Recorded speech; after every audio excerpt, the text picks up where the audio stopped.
আসসালামু আলাইকুম dear students. তো সি ইউনি ক্র্যাশ কোর্সে তোমাদেরকে স্বাগত জানাচ্ছি। তো তোমাদের সাথে আছে তোমাদের সামিউল ভাই, sir Salimullah medical college MBBS final year আছে বর্তমানে। তো তোমাদের আজকে বায়োলজি ফার্স্ট পেপারের কিছু চ্যাপ্টার দিয়ে আমরা শুরু করব। তো দেখা যাক আমরা কিছু কোয়েশ্চেন সলভ করি। চলো, কোষ ও এর গঠন চ্যাপ্টারটা আমরা দেখি আমাদের কি প্রশ্ন আসছে বিগত বছরগুলোতে। তো সেটার ভিত্তিতে আমরা অ্যানালাইসিস ভিত্তিক একটা ক্লাস করব ইনশাল্লাহ।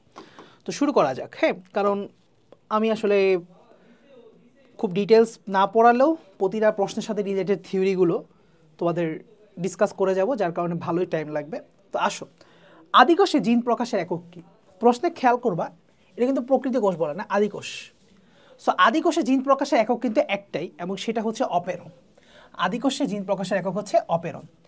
এখন একটু প্রশ্নের অপশানগুলো দেখো, রেগুলেটর, প্রমোটর, এই অংশগুলো কিন্তু আসলে অপেরণের অংশ।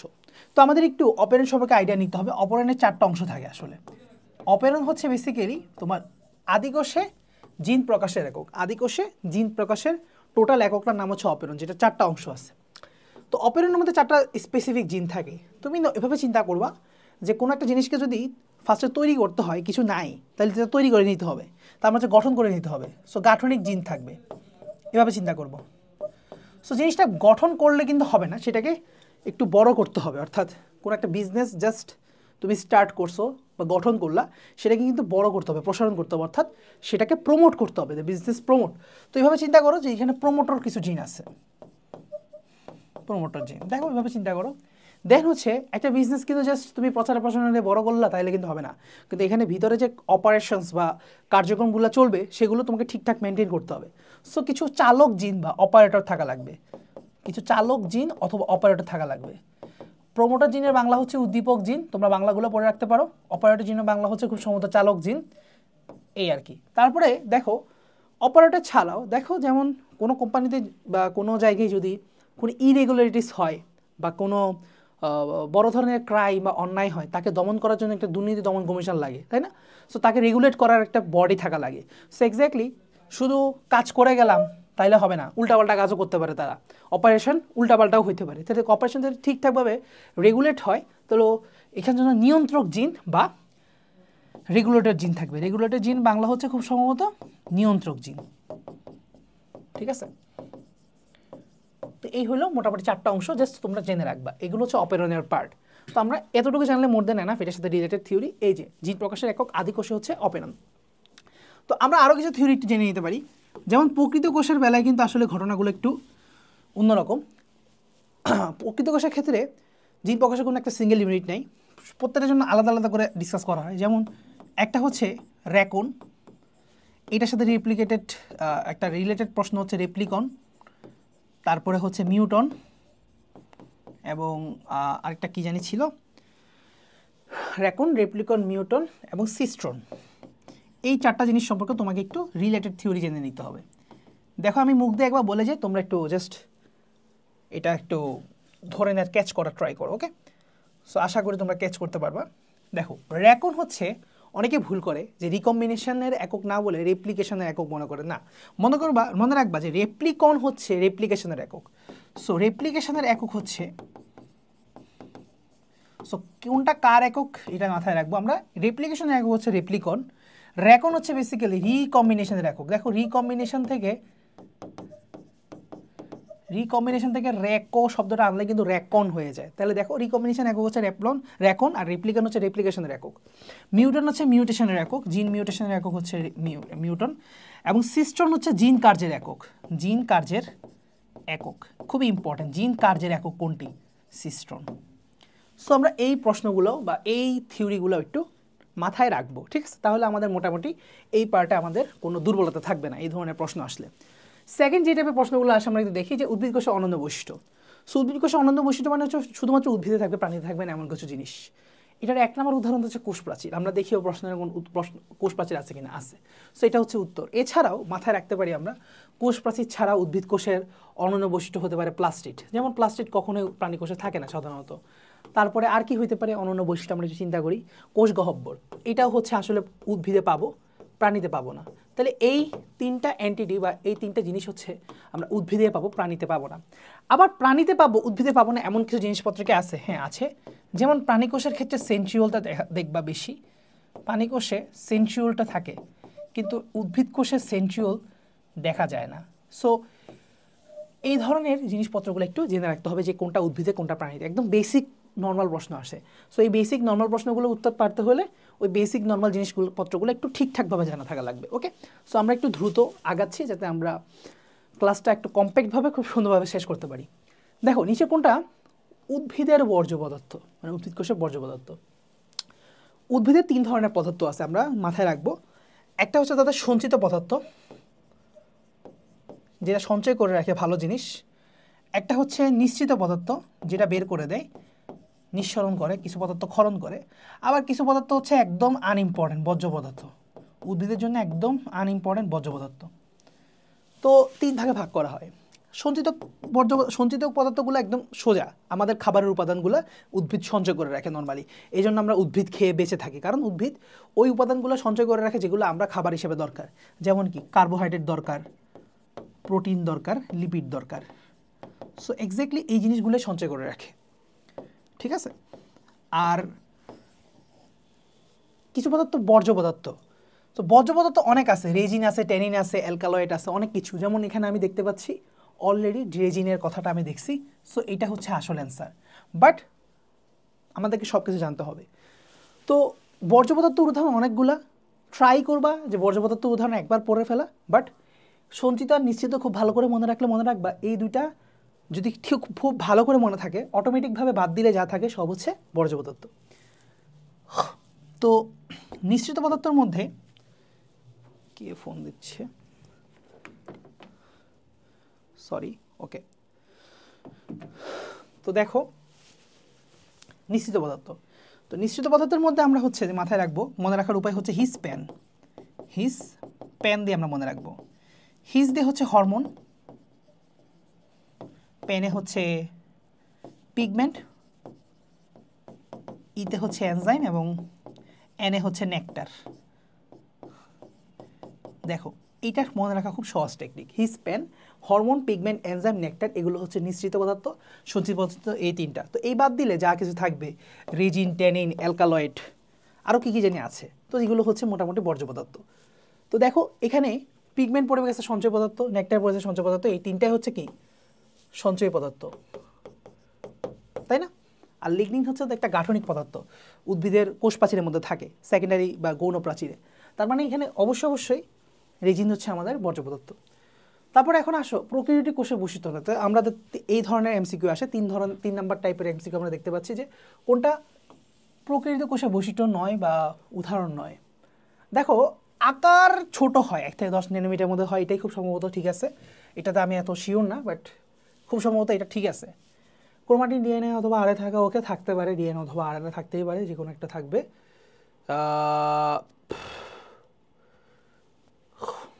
এখানে একটু ঝামেলা আছে, আমি এই পয়েন্টটাতে একটু দ্বিমত পোষণ করবো, যদিও তাও দেখি এর থেকেও ভালো উত্তর আছে কিনা। মাইটোসিস কোষ বিভাজন হয় না, এটা তো কারেক্ট। মাইটোকন্ড্রিয়া উপস্থিত, এটা কারেক্ট না, একদম ভুলেও কারেক্ট না। সো এইটাই হচ্ছে আমাদের অ্যান্সার, যেটা হচ্ছে উদাহরণ নয়। এবং প্রোক্যারিওটিক সেলের উদাহরণ হচ্ছে ব্যাকটেরিয়া, সায়ানোব্যাকটেরিয়া, এই 2 ধরনের জিনিস হচ্ছে কি আমাদের প্রোক্যারিওটিক সেলের উদাহরণ। তো এই ডি নাম্বারটা হবে উত্তর। আমি কেন এখানে একটু দ্বিমত পোষণ করতেছিলাম, এটার একটা কারণ আছে। কারণ হচ্ছে কি ক্রোমাটিনে জেনারেলি ডিএনএ থাকে, কখনো আরএনএ থাকে না, এক। আবার দ্বিতীয়ত হচ্ছে যে অথবার জায়গা আসলে নাই, কারণ ভাইরাসের মধ্যে ডিএনএ অথবা আরএনএ থাকে, এই বাদে পৃথিবীর সব কিছুর মধ্যে ডিএনএ এবং আরএনএ থাকে। সো ওই জন্য এই প্রশ্নটার এই অপশানটার মধ্যে আমার একটু মনে হচ্ছিল, মানে যেই প্রশ্ন সেট করছে তার একটু জ্ঞানের ঘাটতি বা কোনো কারণে সে খেয়াল করে নাই, আমার কাছে মনে হচ্ছে যেটা। তো একটু দেখে নিতে পারি আমরা। হ্যাঁ, এটাই হচ্ছে আমাদের অ্যান্সার। ওকে, এখন আসি হচ্ছে যে কোষের সাইটোপ্লাজমে কোনটার পরিমাণ বেশি। কোষের সাইটোপ্লাজমে কোনটার পরিমাণ বেশি কি দিছে? শর্করা, পানি। আহারে, পানি থাকলে পানির সাথে কোনো কম্পিটিশন নাই। আমাদের দেহের সব কিছুর মধ্যে পানির পরিমাণটা বেশি, পানির সাথে কারো কোনো কম্পিটিশন নেই। অ্যারাউন্ড 96% সাইটোপ্লাজমে পানি। If I am not wrong, সাইটোপ্লাজমে 96%ই হচ্ছে পানি, ঠিক আছে। এখন আসো উদ্ভিদের সবচেয়ে বেশি পরিমাণে কোনটা থাকে। আচ্ছা, আচ্ছা, অবশ্যই সেলুলোজ হবে। কেন? কারণ হচ্ছে উদ্ভিদ কোষে উদ্ভিদের কোষ প্রাচীর থাকে, কোষ প্রাচীর পুরো সারা দেহ জুড়ে থাকে, আর এই কোষ প্রাচীরের সবচেয়ে বড় প্রধান উপাদান হচ্ছে সেলুলোজ। সো অন্যান্যগুলো আসলে সেমন একটা থাকবে না, সো এটাই বেশি থাকবে। হ্যাঁ, সেলুলোজ হচ্ছে সবচেয়ে বেশি পরিমাণ থাকে। প্রোক্যারিওটিক কোষে কোন কোন অঙ্গাণু থাকবে? প্রোক্যারিওটিক কোষের বৈশিষ্ট্য হচ্ছে, আমরা যদি ভালো করে বেসিক জানা থাকে, এখানে রাইবোজোম বাদে আর কোনো সাইটোপ্লাজমে অঙ্গাণু থাকে না। এটা হচ্ছে মূল বেসিক। তার মানে রাইবোজোম থাকবে, এই বাদে আর কোনো অঙ্গাণু থাকবে না। ঠিক আছে, রাইবোজোম বাদে আর কোনো অঙ্গাণু থাকবে না। এবং এখানেও কিন্তু আছে, রাইবোজোমটা হবে 70S। 80S রাইবোজোম আমরা কখনোই প্রোক্যারিওটিক সেলে পাবো না। That's it. ওকে, এখন আসি আমরা উদ্ভিদ কোষের প্রধান উপাদান কোনটা? কোষ প্রাচীরের অবশ্য সেলুলোজ, এটা আমরা জানি। এছাড়াও কি কি থাকে? হেমিসেলুলোজ, লিগনিন, পেকটিন এগুলো থাকে। কাইটিন থাকে না। কাইটিন কোষ প্রাচীরের পার্ট না, এটা জাস্ট এমনি কেটে রাখতে পারি। কাইটিন কোষ প্রাচীরের পার্ট না।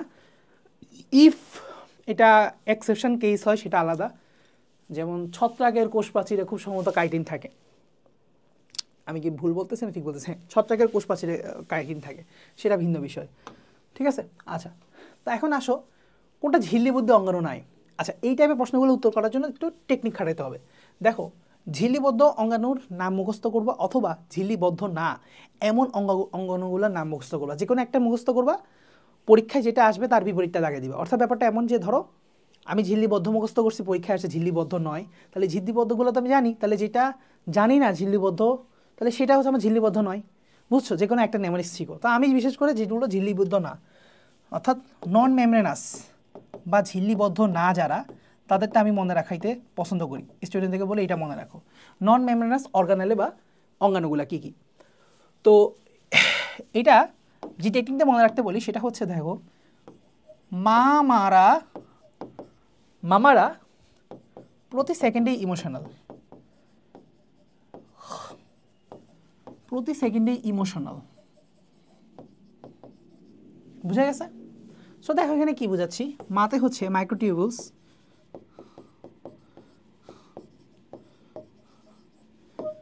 মাইক্রোফিলামেন্ট, রাতে হচ্ছে রাইবোজোম, প্রোতে হচ্ছে প্রোটিওসোম, সেতে হচ্ছে সেন্ট্রিওল বা সেন্ট্রোসোম, ইমোশনাল হচ্ছে ইন্টারমিডিয়েট ফিলামেন্ট।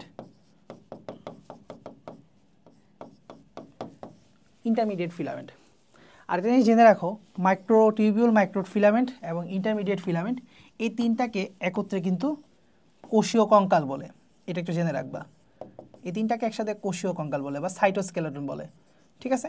তাহলে সাইটোস্কেলেটনগুলো কিন্তু এক ধরনের নন মেমব্রেনাস অর্গানেলে, এগুলো জাস্ট ম্যাট্রিক্সটাকে ঠিক রাখে, কোষের ম্যাট্রিক্সটাকে ঠিকঠাক রাখে, এই জন্য এটাকে বলা হয় কোষীয় কঙ্কাল। আচ্ছা দেখো, রাইবোসোম, প্রোটিওসোম, সেন্ট্রিওল এগুলো একটারও কিন্তু কোনো গায়ে ঝিল্লি নাই। তো দেখো এগুলোর মধ্যে কোনটা আছে? অপশান অফ শুরুতেই সেন্ট্রিওল দেখতেছি, যেটা মিলে গেছে, তাহলে এটা হচ্ছে ঝিল্লিবদ্ধ অঙ্গাণু না। এই বাদে কিন্তু প্রত্যেকটাই আমি ঝিল্লিবদ্ধ দেখতে পাচ্ছি, কারণ এই অপশানের মধ্যে নাই। তার মানে এটাই হবে সঠিক অ্যান্সার। আমরা দেখি, চেক করি। হ্যাঁ, this is the correct answer. Okay, এখন আসো কোষ প্রাচীরের উপাদান না, এটা উপাদান, এটা উপাদান, এটা উপাদান, ফসফোলিপিড না। ফসফোলিপিড হচ্ছে কোষ ঝিল্লির উপাদান, কোষ প্রাচীরের না। এটা হচ্ছে কোষ ঝিল্লির প্রধান উপাদান, কিন্তু কোষ প্রাচীরের না। ঠিক আছে? হ্যাঁ, এটাই অ্যান্সার। এখন আসো কোষ ঝিল্লির রাসায়নিক উপাদান না কোনটা।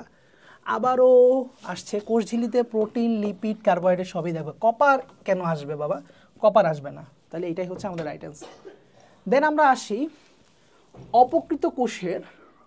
আচ্ছা, অপকৃত, এটা প্রকৃত হওয়ার কথা, কারণ অপকৃত কোষ বা আমরা যেটা বলতে পারি আদিকোষে তো মাইটোকন্ড্রিয়া থাকে না। তো কোষের শ্বসনিক ইলেকট্রন ট্রান্সপোর্ট সিস্টেম বা ইলেকট্রন পরিবহন তন্ত্র কোন মেমব্রেনে থাকে?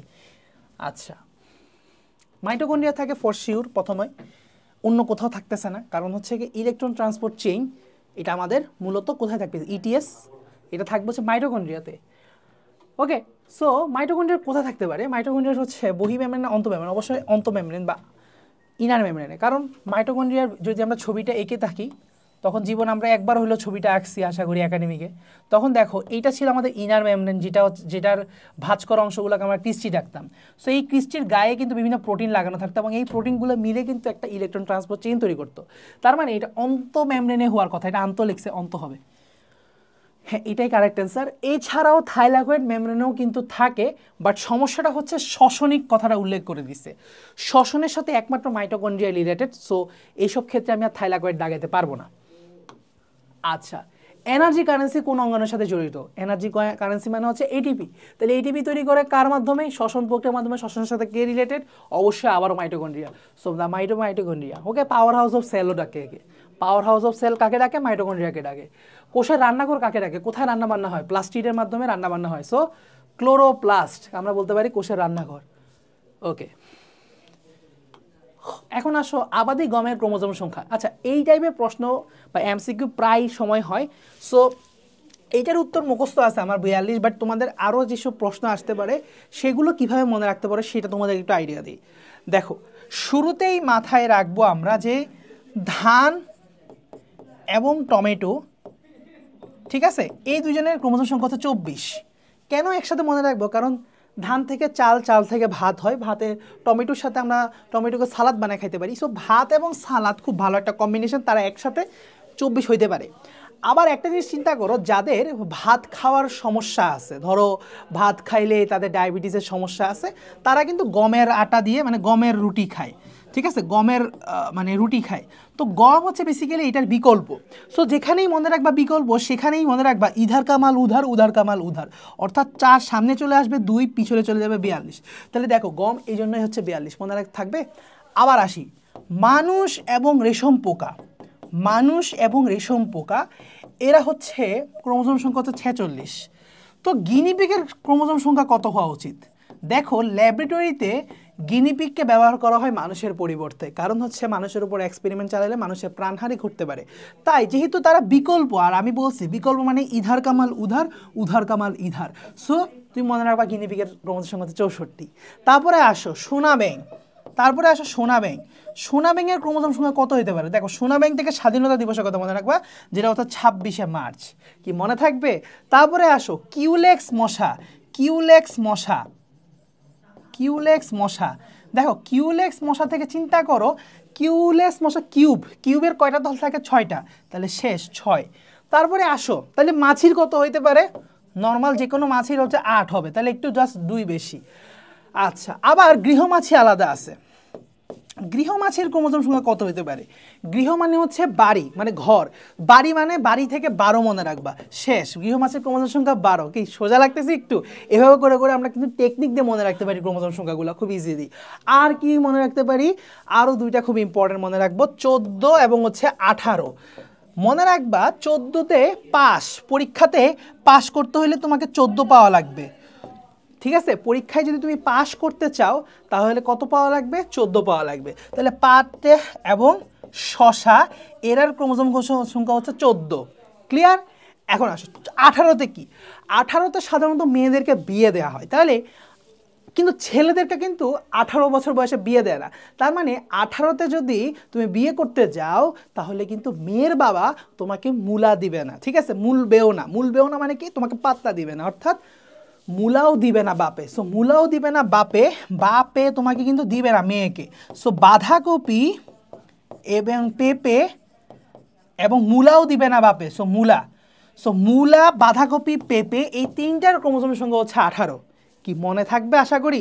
তাহলে লেখো 18 আগে করলে বিয়ে মূলাও দিবে না বাপে, অর্থাৎ মূলা, বাঁধাকপি, পেঁপে এরা হচ্ছে 18 ক্রোমোজোম সংখ্যা। আর 14তে পাস, পাট এবং শশা। গৃহমাছি, গৃহ মানে বাড়ি, বাড়ি থেকে 12। ধান, টমেটো একসাথে মানে সালাদ করে ভাত খাই, 24। এগুলো বিকল্প। ভাতের বিকল্প হচ্ছে গম, মানে 42, ঠিক আছে। এগুলো মনে থাকবে?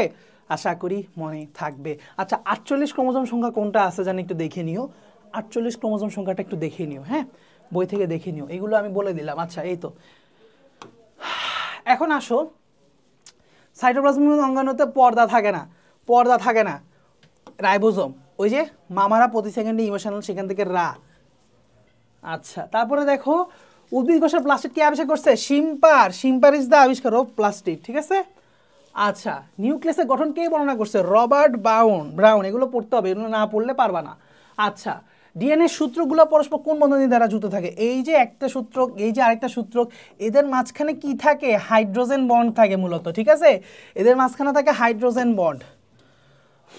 ওকে, ওরে তারপরে আসো ভাইয়া, পিউরিন গ্রুপের নাইট্রোজেন ক্ষারক কোনটা? পিউরিন না, ক্ষারক দুই ধরনের আছে, একটা হচ্ছে পিউরিন আছে, একটা হচ্ছে পাইরিমিডিন আছে, তাই না ভাইয়ারা আপুরা? পাইরিমিডিন এবং পিউরিন আছে। এখন তোমরাই বলো, পিউরিনে হচ্ছে এডিনিন এবং গুয়ানিন, আর এখানে হচ্ছে কাঠ মানে হচ্ছে সাইটোসিন, ইউরাসিল, থায়ামিন। তাহলে এডিনিন এবং গুয়ানিন, এটাই মনে হয়। দেখি তো আর কিছু আছে না, এটাই ঠিক আছে। আবারও সেম কোশ্চেন, হাইড্রোজেন বন্ধন হিস্টোন প্রোটিনের সাথে সংযুক্ত অবস্থায় ডিএনএ, মানে ডিএনএর সাথে যদি একটা হিস্টোন প্রোটিনগুলো অ্যাড হয় তাহলে সেই পার্টগুলোকে আমরা ডাকি হচ্ছে নিউক্লিওসোম। মেইন হচ্ছে এটা ডিএনএর সাথে গোল্লা যেগুলো দিচ্ছে এগুলো হচ্ছে হিস্টোন প্রোটিন। সো এক একটা অংশকে রাখা হয় নিউক্লিওসোম, এটা আরেকটা নিউক্লিওসোম। সো পলিনিউক্লিওসোম একটা স্ট্রাকচার, পরে যখন আরও টার্সিয়ালি কয়েলিং করে তখন আস্তে আস্তে সেটা ক্রোমোজোমে কনভার্ট হয়। এটা হচ্ছে ক্রোমোজোম তৈরির প্রক্রিয়া থেকে এই প্রশ্নটা আসছে, ঠিক আছে? অনেকে জানো না, ঠিক আছে? ওকে, আচ্ছা, নিউক্লিওসোম বা জোম যাই বলি।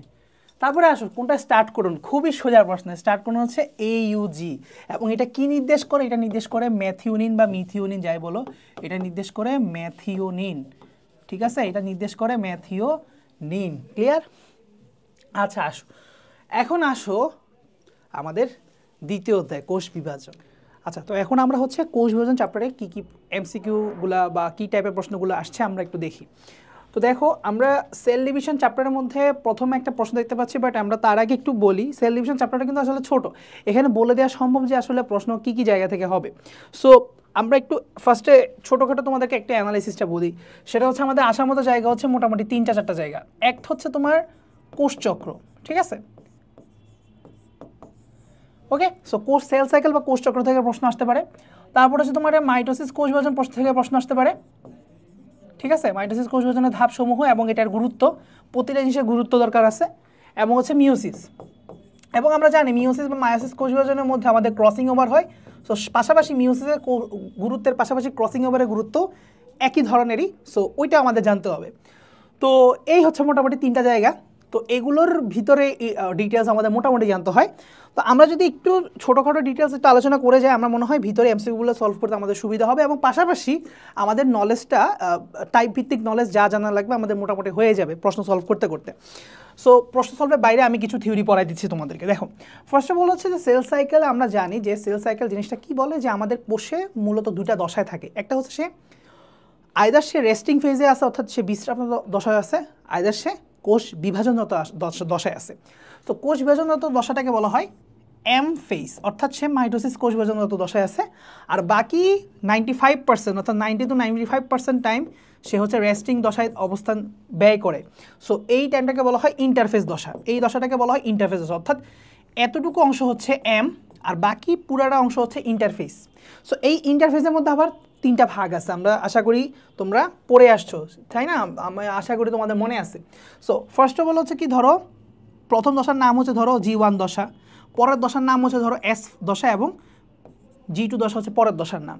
তাহলে গ্যাপ 1 S বা সিনথেসিস ফেজ, গ্যাপ 2 দশা। তাহলে এই হচ্ছে ইন্টারফেস দশার আবার 3টা ভাগ।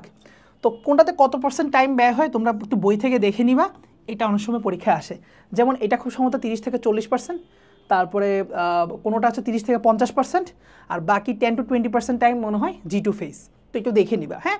সো এটা খুব সম্ভবত আমি ভুল না করলে 30 to 40% টাইম, এটা আমি যদি ভুল না করি 30 to 50%, এবং আমি এটা ভুল না করলে 10 to 20%। সো আমি একটু 19-20 করতে পারি টাইমটা, তোমরা একটু বই থেকে মিলাই নেবা। ওকে, সো অনেক দিন আসলে দেখি নাই বইয়ে, এই জন্য আমি আগেই বলে দিচ্ছি যে আমার ভুল হতে পারে।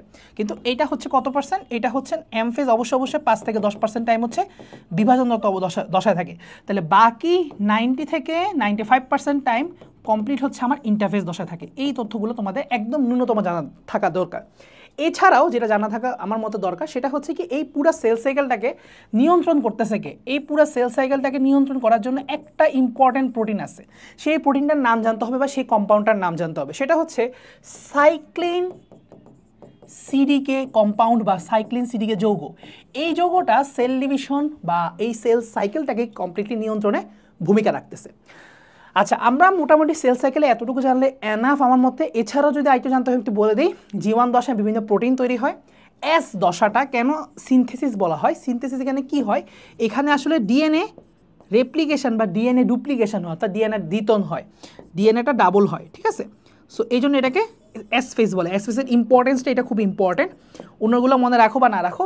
G2 দশায় কী তৈরি হয়, মাইক্রোটিউবিউল তৈরি হয়, এটিপি তৈরি হয়, বিভিন্ন কিছু তৈরি হয়। সো মেইন কথা হচ্ছে এস ফেজে কী তৈরি হয় সেটা জানাটা তোমাদের জন্য অত্যন্ত বেশি গুরুত্বপূর্ণ ফর বলতে পারি এমসিকিউ পারপাস, তোমরা যেহেতু প্রশ্ন এমসিকিউ বলতে গেলে। আচ্ছা, ম্যাক্সিমাম প্রশ্ন এমসিকিউ।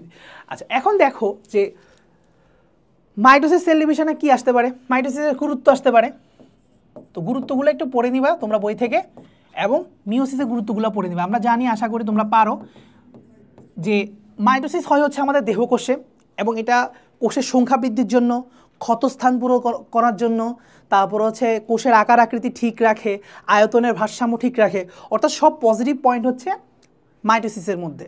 এবং একটা যে ইম্পর্টেন্ট জিনিস যেটা তোমরা অনেকে ভুল করো সেটা হচ্ছে জননাঙ্গের বৃদ্ধিতে কোনটা ভূমিকা রাখে। তোমরা যখনই জনন শব্দটা দেখো তোমরা কেন জানি দাগাই দাও মিওসিস, বাট এটা ঠিক না, মনে রাখবা জননাঙ্গের বৃদ্ধি কিন্তু, জননাঙ্গ কিন্তু এক ধরনের দেহকোষ দিয়ে গঠিত, বাট ওই জননাঙ্গ থেকে যে জনন কোষ তৈরি হয় সেটা হচ্ছে আলাদা বিষয়, সেটা মিওসিসের মাধ্যমে তৈরি হচ্ছে। অর্থাৎ জননাঙ্গের বৃদ্ধি বললে সেটার উত্তর হচ্ছে মাইটোসিসের মাধ্যমে হচ্ছে, আর জনন কোষ সৃষ্টির কথা বললে, জনন কোষ সৃষ্টি কথা বললে সেটার উত্তর হচ্ছে মিওসিস। এবং জনন কোষ কোথা থেকে সৃষ্টি হয় জানো তো, জনন কোষ সৃষ্টি হয় জনন মাতৃকোষ হতে। অনেকেই ভুল উত্তর দাও যে একটা ভুল উত্তর দাও যে মিওসিস কোন কোষে হয়, উত্তর তোমরা দাও হচ্ছে জনন কোষে, এটা ঠিক না। মিওসিস হয় জনন মাতৃকোষে, যেটা হচ্ছে ডিপ্লয়েড।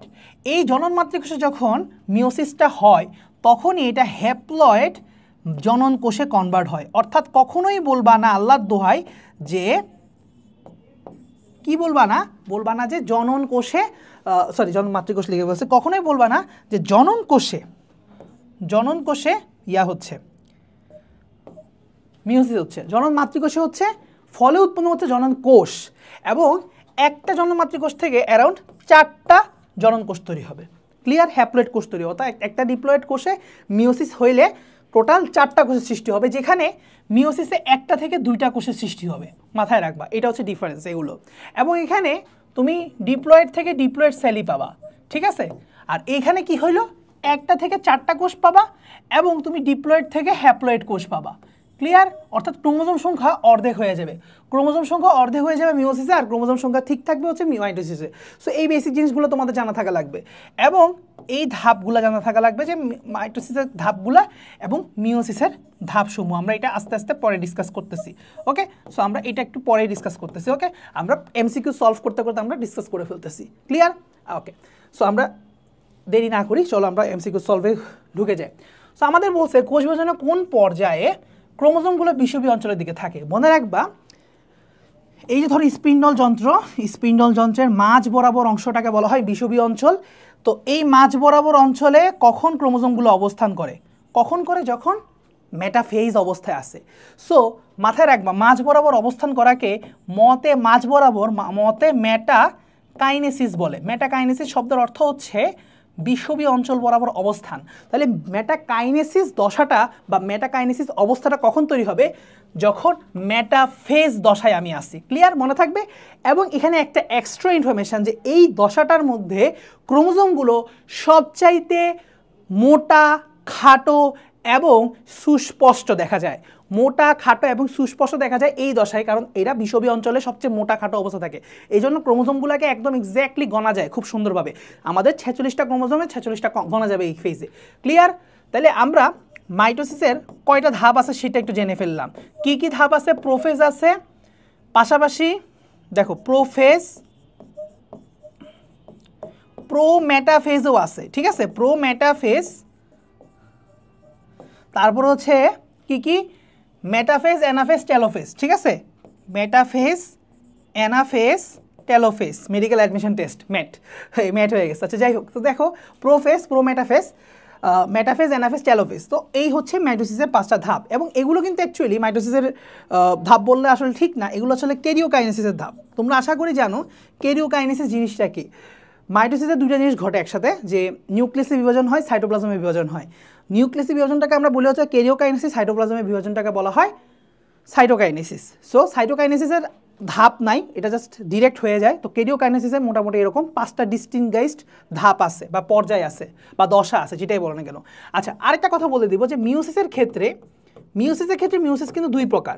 একটা হচ্ছে মিওসিস 1, মিওসিস 1 হবে, মিওসিস 1 হওয়ার পর একটা গ্যাপ হয়, তারপরে হচ্ছে মিওসিস 2টা হয়। খেয়াল রাখবা, কি বললাম, মিওসিস হওয়ার সময় প্রথমে মিওসিস 1 কোষ বিভাজন হয়, পরে একটা গ্যাপ থাকে, ঠিক আছে, একটা গ্যাপ থাকে, তারপর হচ্ছে মিওসিস 2 হয়। সো এই গ্যাপটার একটা নাম আছে, আমি জাস্ট তোমাদেরকে জানায় রাখি, সেটা হচ্ছে ইন্টারকাইনেসিস। এই মাঝখানের গ্যাপ দশাটাকে বলা হয় ইন্টারকাইনেসিস।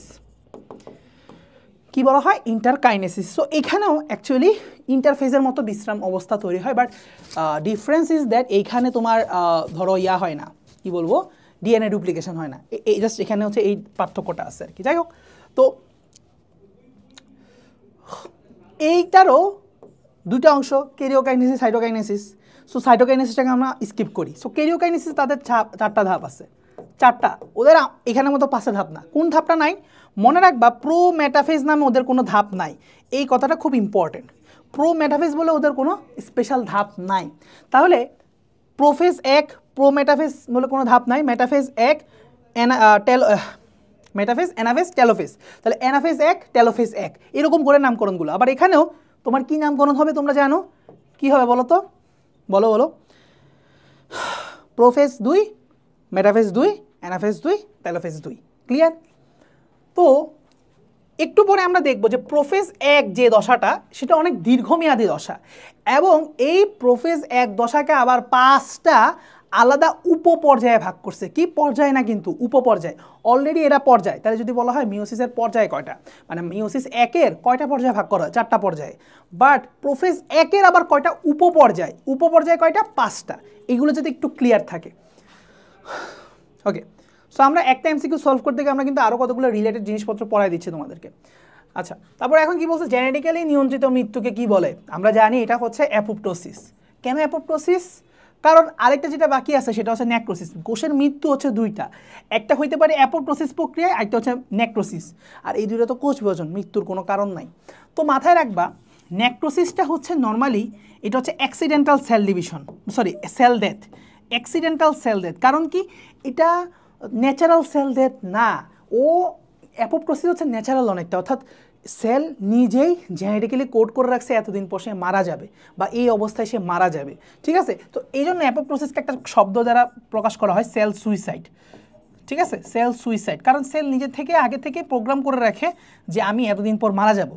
আর এইটা হচ্ছে অ্যাক্সিডেন্টাল সেল ডেথ। 2টা কারণে ঘটে, হয় তার পুষ্টির অভাব হয়েছে, ঠিক আছে, হয় তার নিউট্রিশন অভাব হয়েছে, অথবা সে কোনো টক্সিক সাবস্টেন্সের এক্সপোজারে চলে গেছে, অর্থাৎ সে কোনো টক্সিন দ্বারা বা টক্সিক সাবস্টেন্স বা বিষাক্ত পদার্থের প্রভাবে পড়ে গেছে, ঠিক আছে, টক্সিক সাবস্টেন্স বা বিষাক্ত পদার্থের প্রভাবে মারা গেছে। এই 2টা কারণে সে অ্যাক্সিডেন্টালি মারা যেতে পারে, এবং এটাই আসলে বলা হয় নেক্রোসিস। ক্লিয়ার?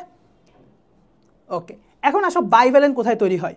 তো আমরা বলছিলাম কি ভাইয়া, প্রোফেজ 1, মিওসিস 1-এর প্রোফেজ 1-এর 5টা উপপর্যায় আছে। সো আমি তোমাদের 5টা উপপর্যায় একটু পড়ে শোনাই বা দেখাই দিই, তারপরে আমরা এটার উত্তরে আসতেছি। আমরা জানি এটার উত্তর কি হবে, মনে রাখার টেকনিক বাই জাই, ঠিক আছে? জাইগোটিন দশায় বাইভ্যালেন্ট তৈরি হয় বা কাপল তৈরি হয়। সো এই হলো কথা, জাই বাই, এভাবে মনে রাখবা। আচ্ছা যাই হোক, এখন আমরা একটু ব্যাখ্যায় আসি বা একটু ব্যাপারটা বুঝি সবগুলা। প্রোফেজ 1-এ কয়টা আছে মনে রাখবা, কি কি বলবো? লেপটোটিন, জাইগোটিন, পেকাইটিন, ডিপ্লোটিন এবং ডায়াকাইনেসিস।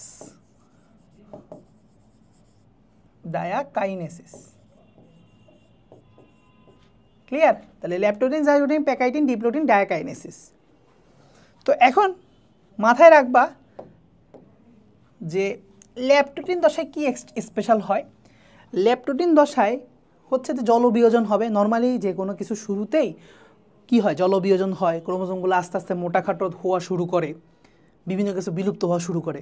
তো এখানে যে এক্সট্রা স্পেশাল পয়েন্ট সেটা হচ্ছে ক্রোমোমিয়ারের আবির্ভাব ঘটে। সো যদি বলা হয় স্পেশালি তোমাকে যে ক্রোমোমিয়ার দেখা যায় কোন ধাপে, সেটা হবে ল্যাপটোটিন দশায়। এবং ফুলের মতো বিন্যাস কোন দশায় দেখা যায়, ক্রোমোজোমের ফুলের মতো বিন্যাস কোন দশায় দেখা যায়, তাহলে সেটার উত্তর হবে বুকে বা ফুলের মতো বিন্যাস, ফুলের তোড়ার মতো বিন্যাস দেখা যাবে ল্যাপটোটিন ধাপে। ঠিক আছে, আমরা কি পয়েন্টগুলো জেনে নেব শুধুমাত্র। জাইগোটিন দশায় জাই থেকে মনে রাখবা বাইভ্যালেন্ট তৈরি হয়, অর্থাৎ মা থেকে আসা একটা ক্রোমোজোম এবং পিতা থেকে আসা একটা ক্রোমোজোম দুজনে মিলে একটা জোড় আবদ্ধ ক্রোমোজোম তৈরি করে। সো এই ক্রোমোজোমগুলোকে বলা হয় হোমোলোগাস ক্রোমোজোম। সো বেসিক্যালি দুইটা হোমোলোগাস ক্রোমোজোম একে অপরের সাথে কাপল তৈরি করে। সো পুরা কাপলটাকে বলা হয় একসাথে বাইভ্যালেন্ট। আর কাপলের প্রতিটা সদস্যকে ডাকা হয় কি, এক একটা হোমোলোগাস ক্রোমোজোম। ঠিক আছে, এই একটা হোমোলোগাস ক্রোমোজোম, এই একটা হোমোলোগাস ক্রোমোজোম, দুজনকে একসাথে মিলে কি বলবো, বাইভ্যালেন্ট বলবো। তাহলে বাইভ্যালেন্ট তৈরি করে তারা। আচ্ছা, এই বাইভ্যালেন্টের মধ্যে বুঝছো যে ওই যে সেন্ট্রোমিয়ার বাদে যে বিভক্ত হয়ে যায়, ঠিক আছে, সেন্ট্রোমিয়ার বাদে তোমার হচ্ছে বিভক্ত হয়ে যায় কারা বলো তো, ক্রোমোজোমগুলা। ধরো এই ছিল ক্রোমোজোম কাপল, তো মাঝখানে যদি ভাগ হয়ে যায় সেন্ট্রোমিয়ার বাদে, তাহলে কি রকম হয়ে যাবে, এরকম এরকম এরকম এরকম। তার মানে ক্রোমাটিড কয়টা, একটা দুইটা তিনটা চারটা ক্রোমাটিড তৈরি হবে। তাহলে এই দশাটাকে বলা হয় টেট্রাড দশা। এটা ঘটবে হচ্ছে প্যাকাইটিন দশায়, টেট্রাড গঠন। তাহলে এখানে টেট্রাড গঠন করবে, ঠিক আছে, মনে থাকবে জিনিসটা, টেট্রাড গঠন করবে। এবং এখানে টেট্রাড গঠন করার পাশাপাশি মনে রাখবা এই ধাপেই হচ্ছে ক্রসিং ওভার হয়, অর্থাৎ দুটা নন সিস্টার ক্রোমাটিড, এটা একটা নন সিস্টার ক্রোমাটিড, এটা একটা নন সিস্টার ক্রোমাটিড। সো দুটা নন সিস্টার ক্রোমাটিডের মধ্যে জিনের বিনিময় ঘটে। তো এই জিনিসটাকে বলা হয় ক্রসিং ওভার। সো পরীক্ষায় সবচেয়ে বেশি প্রশ্ন আসবে যে ক্রসিং ওভার কোন দশায় হয়। মনে রাখবা এই যে দেখো পেঁচাপেচি বা হচ্ছে একে অপরের সাথে পেঁচায় যাওয়া বা একে অপরের সাথে ক্রসিং ওভার করে ফেলা, জিনের বিনিময় ঘটানো, এটা হচ্ছে আমার পেঁচানো দশা, প্যাকাইটিন দশায় হয়। ঠিক আছে, এভাবে মনে রাখবা। সো ক্রসিং ওভার হয় হচ্ছে আমাদের প্যাকাইটিন দশায়। তারপরে আসো ডিপ্লোটিন দশায় কি হয়, এখানে হচ্ছে বিকর্ষণ। ঠিক আছে, ক্রোমোজোমগুলোর মধ্যে বিকর্ষণ তৈরি হয়। ঠিক আছে, বিকর্ষণ তৈরি হয়। আর ডায়াকাইনেসিসে কি হয়, এখানে তেমন কোনো স্পেশাল কিছু না, ওই খুব সম্ভবত নিউক্লিয়ার মেমব্রেন বিলুপ্ত হয়ে যায়, নিউক্লিয়ার মেমব্রেন এবং নিউক্লিওলাস এগুলো বিলুপ্ত হয়ে যায়। সো বিলুপ্তর ঘটনা, যে কোনো কিছু বিলুপ্ত বলবা যে ডায়াকাইনেসিস খুব সম্ভবত হয়। ঠিক আছে, সো বিকর্ষণ তৈরি এবং লুপ সৃষ্টি, এখানে লুপ তৈরি হবে। ঠিক আছে, আচ্ছা, বিকর্ষণের ফলে লুপ তৈরি হয় হচ্ছে ডিপ্লোটিনে। তো এই হচ্ছে মোটামুটি মেইন থিমগুলো। তো তোমরা মিওসিস থেকে বা মায়োসিস এক থেকে যে ধরনের প্রশ্নে আসো না কেন আমি আশা করি পারবা, কারণ এখানে সব কি পয়েন্ট পড়া দিয়েছি, সব প্রশ্ন এখান থেকে হবে ইনশাল্লাহ। ঠিক আছে, তো দেখো কি বলছে, বাইভ্যালেন্ট তৈরি হয় কোন উপপর্যায়ে, জাইগোটিন। দেখো আমরা মিলাই ফেলছি জাইগোটিন বাই জাই। এখন কি বলছে, কোনটা ক্রসিং ওভারের তাৎপর্য না। দেখো দুটা ক্রসিং ওভার হইলে ক্রোমোজোমের মধ্যে জিনের বিনিময় হলে কি হবে, নতুন প্রজাতি তৈরি হবে, জেনেটিক ভেরিয়েশন হবে, বৈচিত্র্য তৈরি হবে, এগুলোই তো। তো দেখো কি বলছে, জেনেটিক ভেরিয়েশন ঠিক আছে, নতুন প্রজাতি তৈরি হতে হবে, জেনেটিক ম্যাপের ক্ষেত্র, বাট কোষচক্র নিয়ন্ত্রণের সাথে এটা দূরকার কোনো সম্পর্ক নাই। তার মানে এটাই হচ্ছে আমাদের রাইট অ্যান্সার। কোষ বিভাজনে কোন পর্যায়ে ক্রসিং ওভার করে বলছি না, প্যাকাইটিন দশায়। সো প্যাকাইটিন দশায় আমাদের ক্রসিং ওভারটা হয়। আচ্ছা, সো এই যে দেখছো আমাদের কোষ বিভাজন শেষ। তো কোষ বিভাজনের প্রশ্ন কিন্তু কম আসছে, বাট আমি তাও তোমাদেরকে পুরোটা অনেকটা রিভিউ করে দিয়েছি, চ্যাপ্টারটা অনেকটা বলা যায়। কেন করে দিলাম, কারণ প্রশ্ন কম আসলেও এই চ্যাপ্টারে আরও বিভিন্ন জায়গা থেকে যেগুলো প্রশ্ন আসতে পারে সেগুলো একসাথে পড়াই দিছি। সো শুধুমাত্র মনে করো না তুমি যে শুধুমাত্র এমসিকিউ সলভ করছো, পাশাপাশি আমি চ্যাপ্টারটার একটা শর্ট ওভারভিউ কিন্তু তোমাদেরকে করে দিলাম। ওকে, সো আমরা এখন মুভ করব কোষ রসায়ন চ্যাপ্টারটাতে। দেখা যাক এটাও আমরা দ্রুত কতটুকু রিভিউ করতে পারি। শুরুতে বলছে প্রাকৃতিক রাসায়নিক উপাদান কোনটা চা কফিতে পাওয়া যায়। চা কফিতে ক্যাফেইন পাওয়া যায় এবং এই ক্যাফেইনটা আমাদের ঘুম নিবারণ করে, অর্থাৎ ঘুম আসতে বাধা দেয়। এটা অনেকটা বলা যায় কি এগুলো এনার্জেটিক সাবস্টেন্স, এগুলো আমাদেরকে একটু জাগায় রাখে। চা কফিতে পাওয়া যায় এবং এরকম এনার্জেটিক একটা সাবস্টেন্স নিকোটিন। সো যারা ধূমপান করে তারা নিকোটিনের জন্য আসলে ধূমপানটা করে, বাট চা কফিতে তুমি নিকোটিন পাচ্ছ না আলহামদুলিল্লাহ, নাইলে ভাই সমস্যা ছিল। আচ্ছা, এখন আসলে ল্যাকটোজ, ল্যাকটোজ এক ধরনের কি, অবশ্যই এটা একটা কার্বোহাইড্রেট, বাট কোন ধরনের কার্বোহাইড্রেট? ল্যাকটোজ হচ্ছে আমাদের একটা ডাইস্যাকারাইড। সো দেখো এখানে কি আছে, লেখা আছে? আচ্ছা লেখা নাই, এটা হচ্ছে এক ধরনের কার্বোহাইড্রেট। তো আমরা ল্যাকটোজ আরেকটু ভালো করে লিখবো, ল্যাকটোজ হচ্ছে আমাদের একটা ডাইস্যাকারাইড। তো এরকম ডাইস্যাকারাইডের উদাহরণগুলো কি কি? তার আগে আমার মনে হয় ডাইস্যাকারাইড জিনিসটা কি সেটা তোমাদের আসলে জানা উচিত। দেখো আমাদের মানে কার্বোহাইড্রেটগুলোকে চারটা ভাগে ভাগ করে, একটা হচ্ছে মনোস্যাকারাইড। এই বেসিকগুলো না জানলে আসলে সমস্যা, নাইলে আসলে তোমাকে জাস্ট মানে গড়গড়া মুখস্থ আমি এমসিকিউ পড়াই যাচ্ছি, আর কিছু না। সো মনোস্যাকারাইড, ডাইস্যাকারাইড, অলিগোস্যাকারাইড এবং পলিস্যাকারাইড। তাহলে দেখো শব্দগুলোকে ভাঙবো ভাইয়া। মনো শব্দের অর্থ হচ্ছে এক, অর্থাৎ যেই কার্বোহাইড্রেটকে আর মৌলিকভাবে বিশ্লেষণ করা সম্ভব না, অর্থাৎ আর্দ্র বিশ্লেষণ করলেও এর থেকে কোনো ছোট একক পাওয়া সম্ভব না। তো এগুলোর উদাহরণ কি? Glucose, fructose, galactose. Glucose, fructose, galactose এগুলো হচ্ছে আমার মোটামুটি মানে কমন মনোস্যাকারাইডের উদাহরণ। এছাড়া মনোস্যাকারাইডে আরও বিভাজন আছে কার্বন সংখ্যার উপর ভিত্তি করে। 3 থেকে, জাস্ট মনে রাখবা, 3 থেকে 10 কার্বন বিশিষ্ট হতে পারে মনোস্যাকারাইডগুলো। 3 থেকে 10 কার্বন বিশিষ্ট হতে পারে, 3 থেকে 10 কার্বন বিশিষ্ট হতে পারে। এটার সাথে আবার পেস লাগাই দিও না যে মানে 3 থেকে 10টা মনোস্যাকারাইড দিয়ে তৈরি না। মনোস্যাকারাইডের ভিতরে 3 থেকে 10টা কার্বন থাকতে পারে, এটা আমি বলছি। ক্লিয়ার? জাস্ট লিখে রাখতে পারো, বা আমি এটা লিখলাম, বাট ভুলেও সে অন্য কিছু ইন্টারপ্রেট করো না, কারণ এখানে ঝামেলা লাগিয়ে দিবা নাইলে তোমরা। এখন আসো ডাইস্যাকারাইডে কি। দেখো মনে রাখবা, ডাই মানে হচ্ছে 2, তাইলে এইটাকে ভাঙলে আমরা 2টা মনোস্যাকারাইড পাবো, 2টা মনোস্যাকারাইড পাবো। ক্লিয়ার? 2টা মনোস্যাকারাইড পাবো, অর্থাৎ 2টা ক্ষুদ্রতম একক পাবো, মানে কার্বোহাইড্রেটের ক্ষুদ্রতম 2টা সরল একক পাবো। তারপরে দেখো অলিগোস্যাকারাইড, কি পাবো? অলিগোস্যাকারাইড। এখন ভাই অলিগোস্যাকারাইডকে ভাঙলে আমরা পাবো হচ্ছে 3 থেকে 10টা মনোস্যাকারাইড। এই যে এই 3 থেকে 10-এর সাথে এই 3 থেকে 10-এ সবাইকে পেস লাগাই দেয়, বাট এটা কিন্তু ঠিক না। দেখো অলিগোস্যাকারাইডকে ভাঙলে আমি মনোস্যাকারাইড পাইতেছি 3 থেকে 10টা, আর মনোস্যাকারাইডের মধ্যে আমি পাচ্ছি 3 থেকে 10টা জাস্ট কার্বন, এখানে কার্বন পাচ্ছি, মনোস্যাকারাইড না কিন্তু। তো এটা একটু মাথায় রাখবা। তারপরে আসো পলিস্যাকারাইড আমরা কোন পাবো? অবশ্যই 10-এর বেশি মনোস্যাকারাইড পাবো, 10-এর বেশি মনোস্যাকারাইড আমরা পাবো। ক্লিয়ার? সো এইটা হচ্ছে আমাদের এখানে বেসিক থিম, যেটা আমাদেরকে কার্বোহাইড্রেটের শ্রেণীবিভাগ অনেকগুলো আছে, তার মধ্যে এটা আমাকে জানতে হবেই। এবং এর মধ্যে আমাদের কিছু উদাহরণ জানা থাকা লাগবে, যেমন মনোস্যাকারাইডের উদাহরণ হচ্ছে গ্লুকোজ, গ্যালাক্টোজ এবং হচ্ছে ফ্রুক্টোজ। এই 3টা উদাহরণ অবশ্যই দয়া করে মাথায় রাখবা, ঠিক আছে? Glucose, galactose, fructose. তার মধ্যে মনে রাখবা গ্লুকোজ, গ্যালাক্টোজ হচ্ছে তোমার অ্যালডোজ সুগার, আর ফ্রুক্টোজ, এই ফ্রুক্টোজটা হচ্ছে কিটোজ সুগার। ওকে, আচ্ছা এখন আসো ভাইয়া যে ডাইস্যাকারাইডের উদাহরণ। ডাইস্যাকারাইডের উদাহরণ কি হতে পারে? ডাইস্যাকারাইডের উদাহরণ হতে পারে এই যে, মনে রাখবা ম্যালটোজ, lactose, sucrose, small. So sucrose, ম্যালটোজ এবং ল্যাকটোজ। তো সবগুলোর মধ্যেই গ্লুকোজ পার্টটা কমন থাকে, সবগুলোর মধ্যে গ্লুকোজ পার্টটা কমন থাকে, মনে রাখবা। তো সুক্রোজ আর গ্লুকোজের সাথে এক্সট্রা যেটা থাকে সেটা হচ্ছে ফ্রুক্টোজ। আর ম্যালটোজকে ভাঙলে 2 অণু গ্লুকোজ পাওয়া যায়, আর ল্যাকটোজকে ভাঙলে তুমি গ্লুকোজের সাথে আবার গ্যালাক্টোজ পাবা, গ্যালাক্টোজ। ঠিক আছে? Glucose plus galactose equals to lactose. So এটা জেনে রাখবা। তো এইভাবে 2টা মনোস্যাকারাইড, একটা হচ্ছে গ্লুকোজ মনোস্যাকারাইড, এটা হচ্ছে galactose monosaccharide. So glucose plus galactose মিলে আমার ল্যাকটোজ হচ্ছে, এবং এটা আমি কোথায় পাচ্ছি? দুধে। তো এই জন্য দুধের শর্করা বলা হয় ল্যাকটোজকে, ইভেন গ্যালাক্টোজকেও দুধের শর্করা বলা হয়, কারণ 2টাই কিন্তু দুধে পাওয়া যাচ্ছে। তো মাথায় রাখবো আমরা, আশা করি। অলিগোস্যাকারাইডের উদাহরণগুলো মনে রাখতে পারলে ভালো। স্কারডোস, র্যাফিনোস খুব সম্ভবত এগুলো হচ্ছে তোমার অলিগোস্যাকারাইড। এবং পলিস্যাকারাইডের উদাহরণ তোমাকে অবশ্যই মনে রাখতে হবে, সেটা হচ্ছে তোমার অবশ্যই তোমার স্টার্চ আছে এবং গ্লাইকোজেন আছে। স্টার্চ, গ্লাইকোজেন হচ্ছে বেসিক্যালি সঞ্চিত পলিস্যাকারাইড, এগুলো সঞ্চয় করে রাখে। ঠিক আছে? আবার গাঠনিক পলিস্যাকারাইড আছে, যেটার উদাহরণ হচ্ছে সেলুলোজ, কারণ সেলুলোজ দিয়ে কোষ প্রাচীর নির্মিত হয়, এটা গঠন তৈরি করে। সো এটা গাঠনিক পলিস্যাকারাইড। সো পলিস্যাকারাইডকে আবার 2টা ভাগে ভাগ করে, একটা হচ্ছে সঞ্চিত এবং একটা হচ্ছে গাঠনিক। সো সঞ্চিত পলিস্যাকারাইডের উদাহরণ হচ্ছে স্টার্চ এবং গ্লাইকোজেন, সেলুলোজের উদাহরণ হচ্ছে তোমার বেসিক্যালি গাঠনিক পলিস্যাকারাইডের উদাহরণ। এখন একটা কথা মনে রাখবা ভাইয়া, সেটা হচ্ছে মনে রাখবা যে স্টার্চ গ্লাইকোজেন দুজনই হচ্ছে আলফা ডি গ্লুকোজের পলিমার। এই দুজনই হচ্ছে কি, আচ্ছা এটা চোখে দেখা যাবে না এই কালার,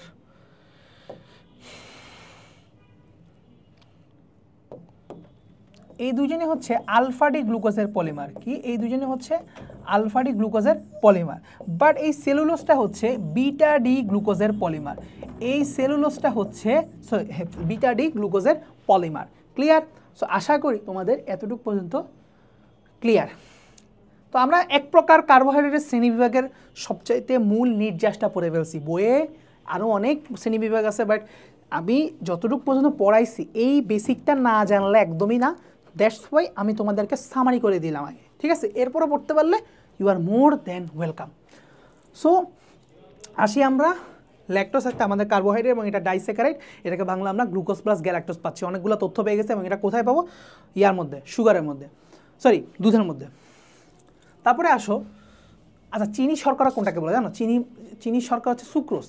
তো সুক্রোজ বেসিক্যালি হচ্ছে গ্লুকোজ প্লাস ফ্রুক্টোজ। অলিগোস্যাকারাইডে কয়টা থাকে? 3 থেকে 10টা মনোস্যাকারাইড। আচ্ছা একটা মনোস্যাকারাইড না, এতটা মনোস্যাকারাইড না, 30-এর অধিকও না, 2 থেকে 10টা অপশান আছে, 3 থেকে 10। আচ্ছা তাহলে আমাকে রাইট অ্যান্সার এটা দেখাতে হবে। কেন? কারণ হচ্ছে কি দেখো, কিছু কিছু রাইটাররা মনে করে যে মনোস্যাকারাইডের পরে হচ্ছে অলিগোস্যাকারাইড, দেন হচ্ছে polysaccharide. There is nothing such as disaccharide. Disaccharide basically one type of oligosaccharide হিসেবে হিসাব করে তারা। সেই জন্য 2 থেকে 10টা বলতে পারো। এটা একেবারে যে ইনকারেক্ট তা না, বাট মোর কারেক্ট হচ্ছে 3 থেকে 10টা। এটা জাস্ট মাথায় রাখবা। এই তো ঠিক আছে। এখন আসো ভাইয়া যে পেপটাইড বন্ধনের প্রকৃতি কোনটা? অবশ্যই কোভালেন্ট। অবশ্যই কোভালেন্ট, কারণ মাথায় রাখবা যে পেপটাইড বন্ধন হয় কাদের মধ্যে? দুইটা জৈব যৌগের মধ্যে। সো জৈব যৌগ সমূহের মধ্যে যে কোনো বন্ধন হচ্ছে সমযোজী বন্ধন এবং কোভালেন্ট। এটা চোখ বন্ধ করে দাগায় দিবা। তাও আমি বলি পেপটাইড বন্ধনটা হয় কোথায়? যে দুইটা অ্যামিনো অ্যাসিডের মাঝখানে। এই একটা অ্যামিনো অ্যাসিড, এই একটা অ্যামিনো অ্যাসিড, দুইটা অ্যামিনো অ্যাসিডের মাঝখানে হচ্ছে আমার পেপটাইড বন্ধনটা হয়। এবং এই ক্ষেত্রে যেটা হয় যে ধরো একটা অ্যামিনো অ্যাসিডের যে তোমার ধরো NH2 প্রান্তের সাথে আরেকটা অ্যামিনো অ্যাসিডের COOH প্রান্তের বিক্রিয়া হয়। সো বিক্রিয়াতে এখান থেকে H সরে যায়, এখান থেকে OH সরে যায়, H-OH মিলে আমরা জানি পানি উৎপন্ন হয়। সো এইভাবে দেখা যায় কি, ধরো এই প্রান্তে CO, আবার এই প্রান্তে ধরো NH ছিল, তো এরকম CONH বন্ধন তৈরি হয়। তো এখানে তো আরও পার্ট আছে, এইদিকে অ্যামিনো অ্যাসিডের একটা পার্ট আছে, এই একটা অ্যামিনো অ্যাসিড, এই একটা অ্যামিনো অ্যাসিড। সো মাঝখানে তৈরি হয়ে গেছে CONH পেপটাইড বন্ধন। তাহলে যদি বলা যায় পেপটাইড বন্ধন নিজের কোনটি? CONH, CONH2, CO বিভিন্ন দিল, তাহলে মনে রাখবা CONH2 হচ্ছে পেপটাইড বন্ধন। CONH এইটা হচ্ছে আমার পেপটাইড বন্ধন। ক্লিয়ার? এবং যদি বলা হয় যে দুইটা মনোস্যাকারাইডের মধ্যে কি বন্ধন থাকে? দুইটা মনোস্যাকারাইডের মধ্যে কি বন্ধন থাকে? দুইটা মনোস্যাকারাইডের মধ্যে কি বন্ধন থাকে? মনে রাখবা এই দুইটা মনোস্যাকারাইডের মধ্যে বন্ধন থাকে হচ্ছে তোমার গ্লাইকোসাইডিক বন্ধন। কি বলা হয়? গ্লাইকোসাইডিক বন্ধন। গ্লাইকোসাইডিক বন্ধন, ঠিক আছে? সো গ্লাইকোসাইডিক বন্ড বেসিক্যালি সংকেতটা কীরকম? এটা কিচ্ছু না, জাস্ট দুই পাশে দুইটা ও, ইথারের মতো সংকেতটা। ক্লিয়ার? সো দুইটা মনোস্যাকারাইডের মাঝখানে এরকম জাস্ট একটা ও এদেরকে যুক্ত করে রাখে, অক্সিজেন এদেরকে যুক্ত করে রাখে। এটা হচ্ছে গ্লাইকোসাইডিক বন্ডের বলতে পারো সংকেত। আর পেপটাইড বন্ডের সংকেত হচ্ছে CONH। ক্লিয়ার? সো বন্ড নিয়ে আমাদের এর বেশি জানা দরকার কোনোভাবে দরকার নাই। প্রোটিন গঠনকারী অ্যামিনো অ্যাসিড। আচ্ছা তোমাদেরকে বলি যে অ্যামিনো অ্যাসিড কিসের? অ্যামিনো অ্যাসিডের পলিমার কি? প্রোটিন। অর্থাৎ আমরা যদি প্রোটিনকে ভাঙা শুরু করি, আমরা তো বলছিলাম কি যে কার্বোহাইড্রেটকে ভাঙলে আমরা পাবো হচ্ছে শেষমেশ মনোস্যাকারাইড। ঠিক আছে? কার্বোহাইড্রেটকে সর্বশেষ ভাঙলে আমি যে সরল একক পাবো সেটা হবে কি? মনোস্যাকারাইড। আর প্রোটিনকে ভাঙতে ভাঙতে একদম সর্বশেষ একক হবে কি? একটা অ্যামিনো অ্যাসিড। ঠিক আছে? একটা অ্যামিনো অ্যাসিড। এখন এই অ্যামিনো অ্যাসিডের মধ্যে কিন্তু আছে, দেখো অ্যামিনো অ্যাসিডের মধ্যে কিছু কিছু তারা প্রোটিন তৈরি করবে, প্রোটিন গঠন করবে, আবার কিছু কিছু হচ্ছে নন প্রোটিন অ্যামিনো অ্যাসিড, অর্থাৎ তারা প্রোটিন তৈরি করবে না।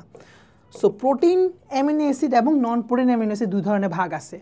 তো প্রোটিন গঠন করবে এমন অ্যামিনো অ্যাসিডের সংখ্যা হচ্ছে 20টা, যেটা আমার এখানে জানতে চাইছে, উত্তর হবে 20। আবার এটার মধ্যে থেকে আরও একটা MCQ আসতে পারে যে প্রোটিন গঠন করে যারা অ্যামিনো অ্যাসিড তাদের মধ্যে আবার ডিভিশন আছে। দেখো শুনো ভালো করে, একটা হচ্ছে এসেনশিয়াল অ্যামিনো অ্যাসিড, আরেকটা হচ্ছে নন এসেনশিয়াল অ্যামিনো অ্যাসিড, অর্থাৎ অত্যাবশ্যকীয় অ্যামিনো অ্যাসিড, আরেকটা হচ্ছে অনত্যাবশ্যকীয় অ্যামিনো অ্যাসিড। অর্থাৎ দেখো এসেনশিয়াল, নন এসেনশিয়াল। এসেনশিয়াল অ্যামিনো অ্যাসিড হচ্ছে 8টা, তাহলে 8 থেকে 20 থেকে 8 বিয়োগ দিলে কত? 12। তাহলে 12টা হচ্ছে নন এসেনশিয়াল, ক্লিয়ার? কিন্তু একটু ঝামেলা আছে। /10 কেন লিখলাম? কারণ হচ্ছে এটা শিশুদের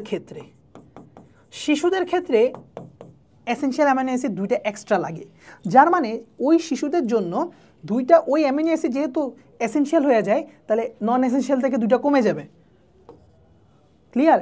তো এভাবে 10টা হয়।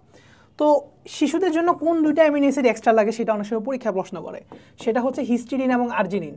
হিস্টিডিন এবং আর্জিনিন একটু জেনে রাখো, হিস্টিডিন এবং আর্জিনিন এটা একটু জেনে রাখো, হিস্টিডিন এবং আর্জিনিন। আর এসেনশিয়াল অ্যামিনো অ্যাসিডের নামগুলো একটু জেনে রাখতে যদি চাও, আমি তো তোমাদেরকে নেমোনিক্স শিখাই দিই, তোমরা জাস্ট বই থেকে দেখে তুলে নিও। দেখো, মনে রাখার উপায় হচ্ছে পিভিটি টিম হল, সো ফিনাইল অ্যালানিন, ভ্যালিন, ট্রিপ্টোফান না ওয়েট, টিতে হচ্ছে, আচ্ছা একটু চেক করে নিও, ট্রিপ্টোফান না মেবি, থ্রিওনিন, আরেকটা হচ্ছে মনে থ্রিওনিন ট্রিপ্টোফান আই গেস, 2টাই আছে আই গেস, একটু দেখে নিও। টিতে 2টার মধ্যে কনফিউশন আছে, একটা থ্রিওনিন আমি শিওর, আরেকটা ট্রিপ্টোফান কিনা আমি শিওর হতে পারতেছি না। আচ্ছা, isoleucine, methionine, histidine, arginine, lysine, leucine, ঠিক আছে, লাইসিন, লিউসিন। তো এগুলো হচ্ছে আমাদের মোটামুটি এসেনশিয়াল অ্যামিনো অ্যাসিড। তো বলবো যে ভাই এখানে তো 10টা হয়ে গেছে, আরে 10টা হয়েছে কী জন্য? শিশুদের জন্য বলছি। এই 2টা হচ্ছে শুধুমাত্র শিশুদের জন্য, যদি বলা হয় বয়স্কদের জন্য বা হচ্ছে যে অ্যাডাল্ট মানুষের জন্য, এই 2টা তখন বাদ যাবে। তাহলে বাদ গেলে বাকিগুলো হচ্ছে যেগুলো আছে সেগুলো হচ্ছে বড়দের জন্য এসেনশিয়াল অ্যামিনো অ্যাসিড। তাহলে নন এসেনশিয়াল উদাহরণ কি ভাইয়া? নন এসেনশিয়াল উদাহরণ আমার পড়া লাগবে না, কারণ কি আমরা এগুলো জানি। তো এমসিকিউর মধ্যে যে অপশানগুলো এগুলোর মধ্যে পড়বে না সেটাই কি নন এসেনশিয়াল। সো আমরা এইভাবে করে টেকনিক্যালি অ্যান্সার করে ফেলবো আমরা। সো আমাদের প্রশ্নের উত্তর ছিল জাস্ট 20টা জানলে এনাফ, বাট আমি তোমাদের কত দূর পর্যন্ত পড়াই দিয়ে গেছি, ঠিক আছে, যাতে তুমি কোনোভাবে এই ধরনের কোনো এমসিকিউতে না আটকাও। প্রোটিনের সর্বশেষ পরিণতি অবশ্যই অ্যামিনো অ্যাসিড, আর গ্লিসারল, ফ্যাটি অ্যাসিড এগুলো কার? লিপিডের। গ্লুকোজ কার হতে পারে? কার্বোহাইড্রেট। গ্লুকোজ এক প্রকার মনোস্যাকারাইড। আচ্ছা, তারপর ফ্লুইড মোজাইক মডেলের এটা কেন এখানে আসলো? আচ্ছা ওয়েট, সমস্যা নাই। তরল অংশ কোনটা? ফ্লুইড অংশ পার্টটা কোনটা? অবশ্যই ফ্লুইড মোজাইকের ফ্লুইড পার্টটা হচ্ছে লিপিড, কারণ লিপিডের সংখ্যাটা বেশি থাকে। ওই লিপিডের সাগরের মধ্যে প্রোটিনগুলো যেন ভেসে থাকে, জাস্ট লিপিডের সাগরের মধ্যে, তরলের সাগরে যেন প্রোটিনগুলো ভেসে থাকে মোজাইকের মতো, প্রোটিনগুলো ভেসে থাকে মোজাইকের মতো, দ্যাটস ওয়াই এটাকে ফ্লুইড মোজাইক মডেল বলা হয়, ঠিক আছে। সো ফ্লুইডের মধ্যে মোজাইক স্বরূপ কি ভেসে থাকে? প্রোটিন।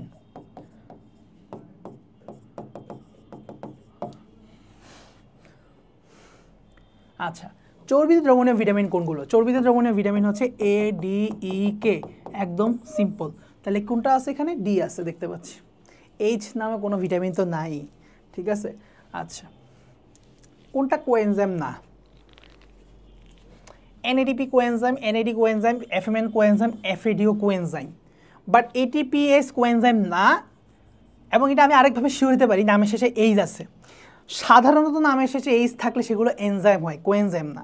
কোএনজাইমের নামগুলো হয় কি তোমার এই যে এন, এফ এগুলোতে শুরু হয়, ঠিক আছে, এফএমএন, এফএডি, এনএডি, তারপর হচ্ছে যে এনএডিএইচ, এই টাইপের জিনিসগুলো হয়, ঠিক আছে।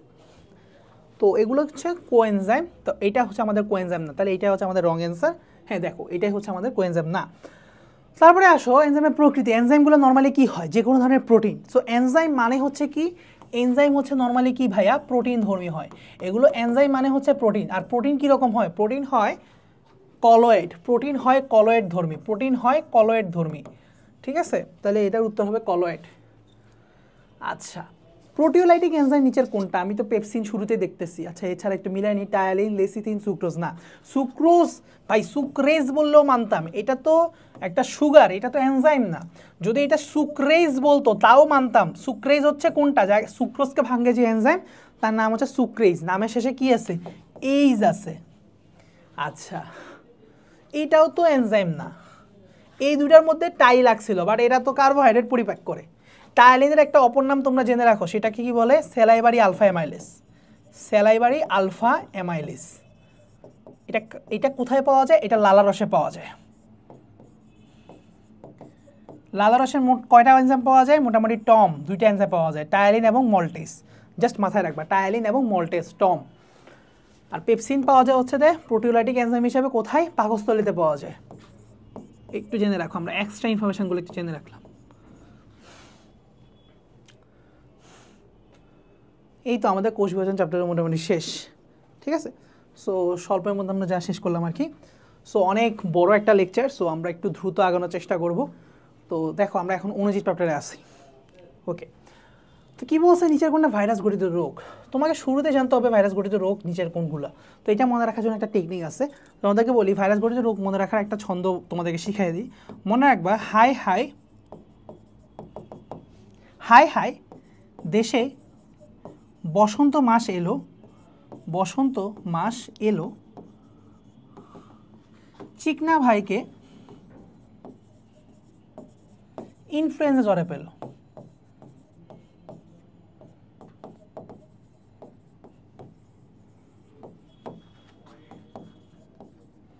ঠিক আছে, তাহলে দেখো কি কি বলতাম। হাম হারপিস লিখে ফেলো তোমরা, হাম হারপিস, ডেঙ্গু, বসন্ত, mumps, encephalitis, chikungunya, viral hepatitis, influenza, যে কোনো ধরনের জ্বর, ভাইরাল ফিভার, বিশেষ করে ইয়েলো ফিভারটা, ইয়েলো ফিভার মানে অর্থাৎ পিত জ্বর। তারপর হচ্ছে জলাতঙ্ক, জলাতঙ্ক কিন্তু র্যাবিস ভাইরাস দিয়ে হয়।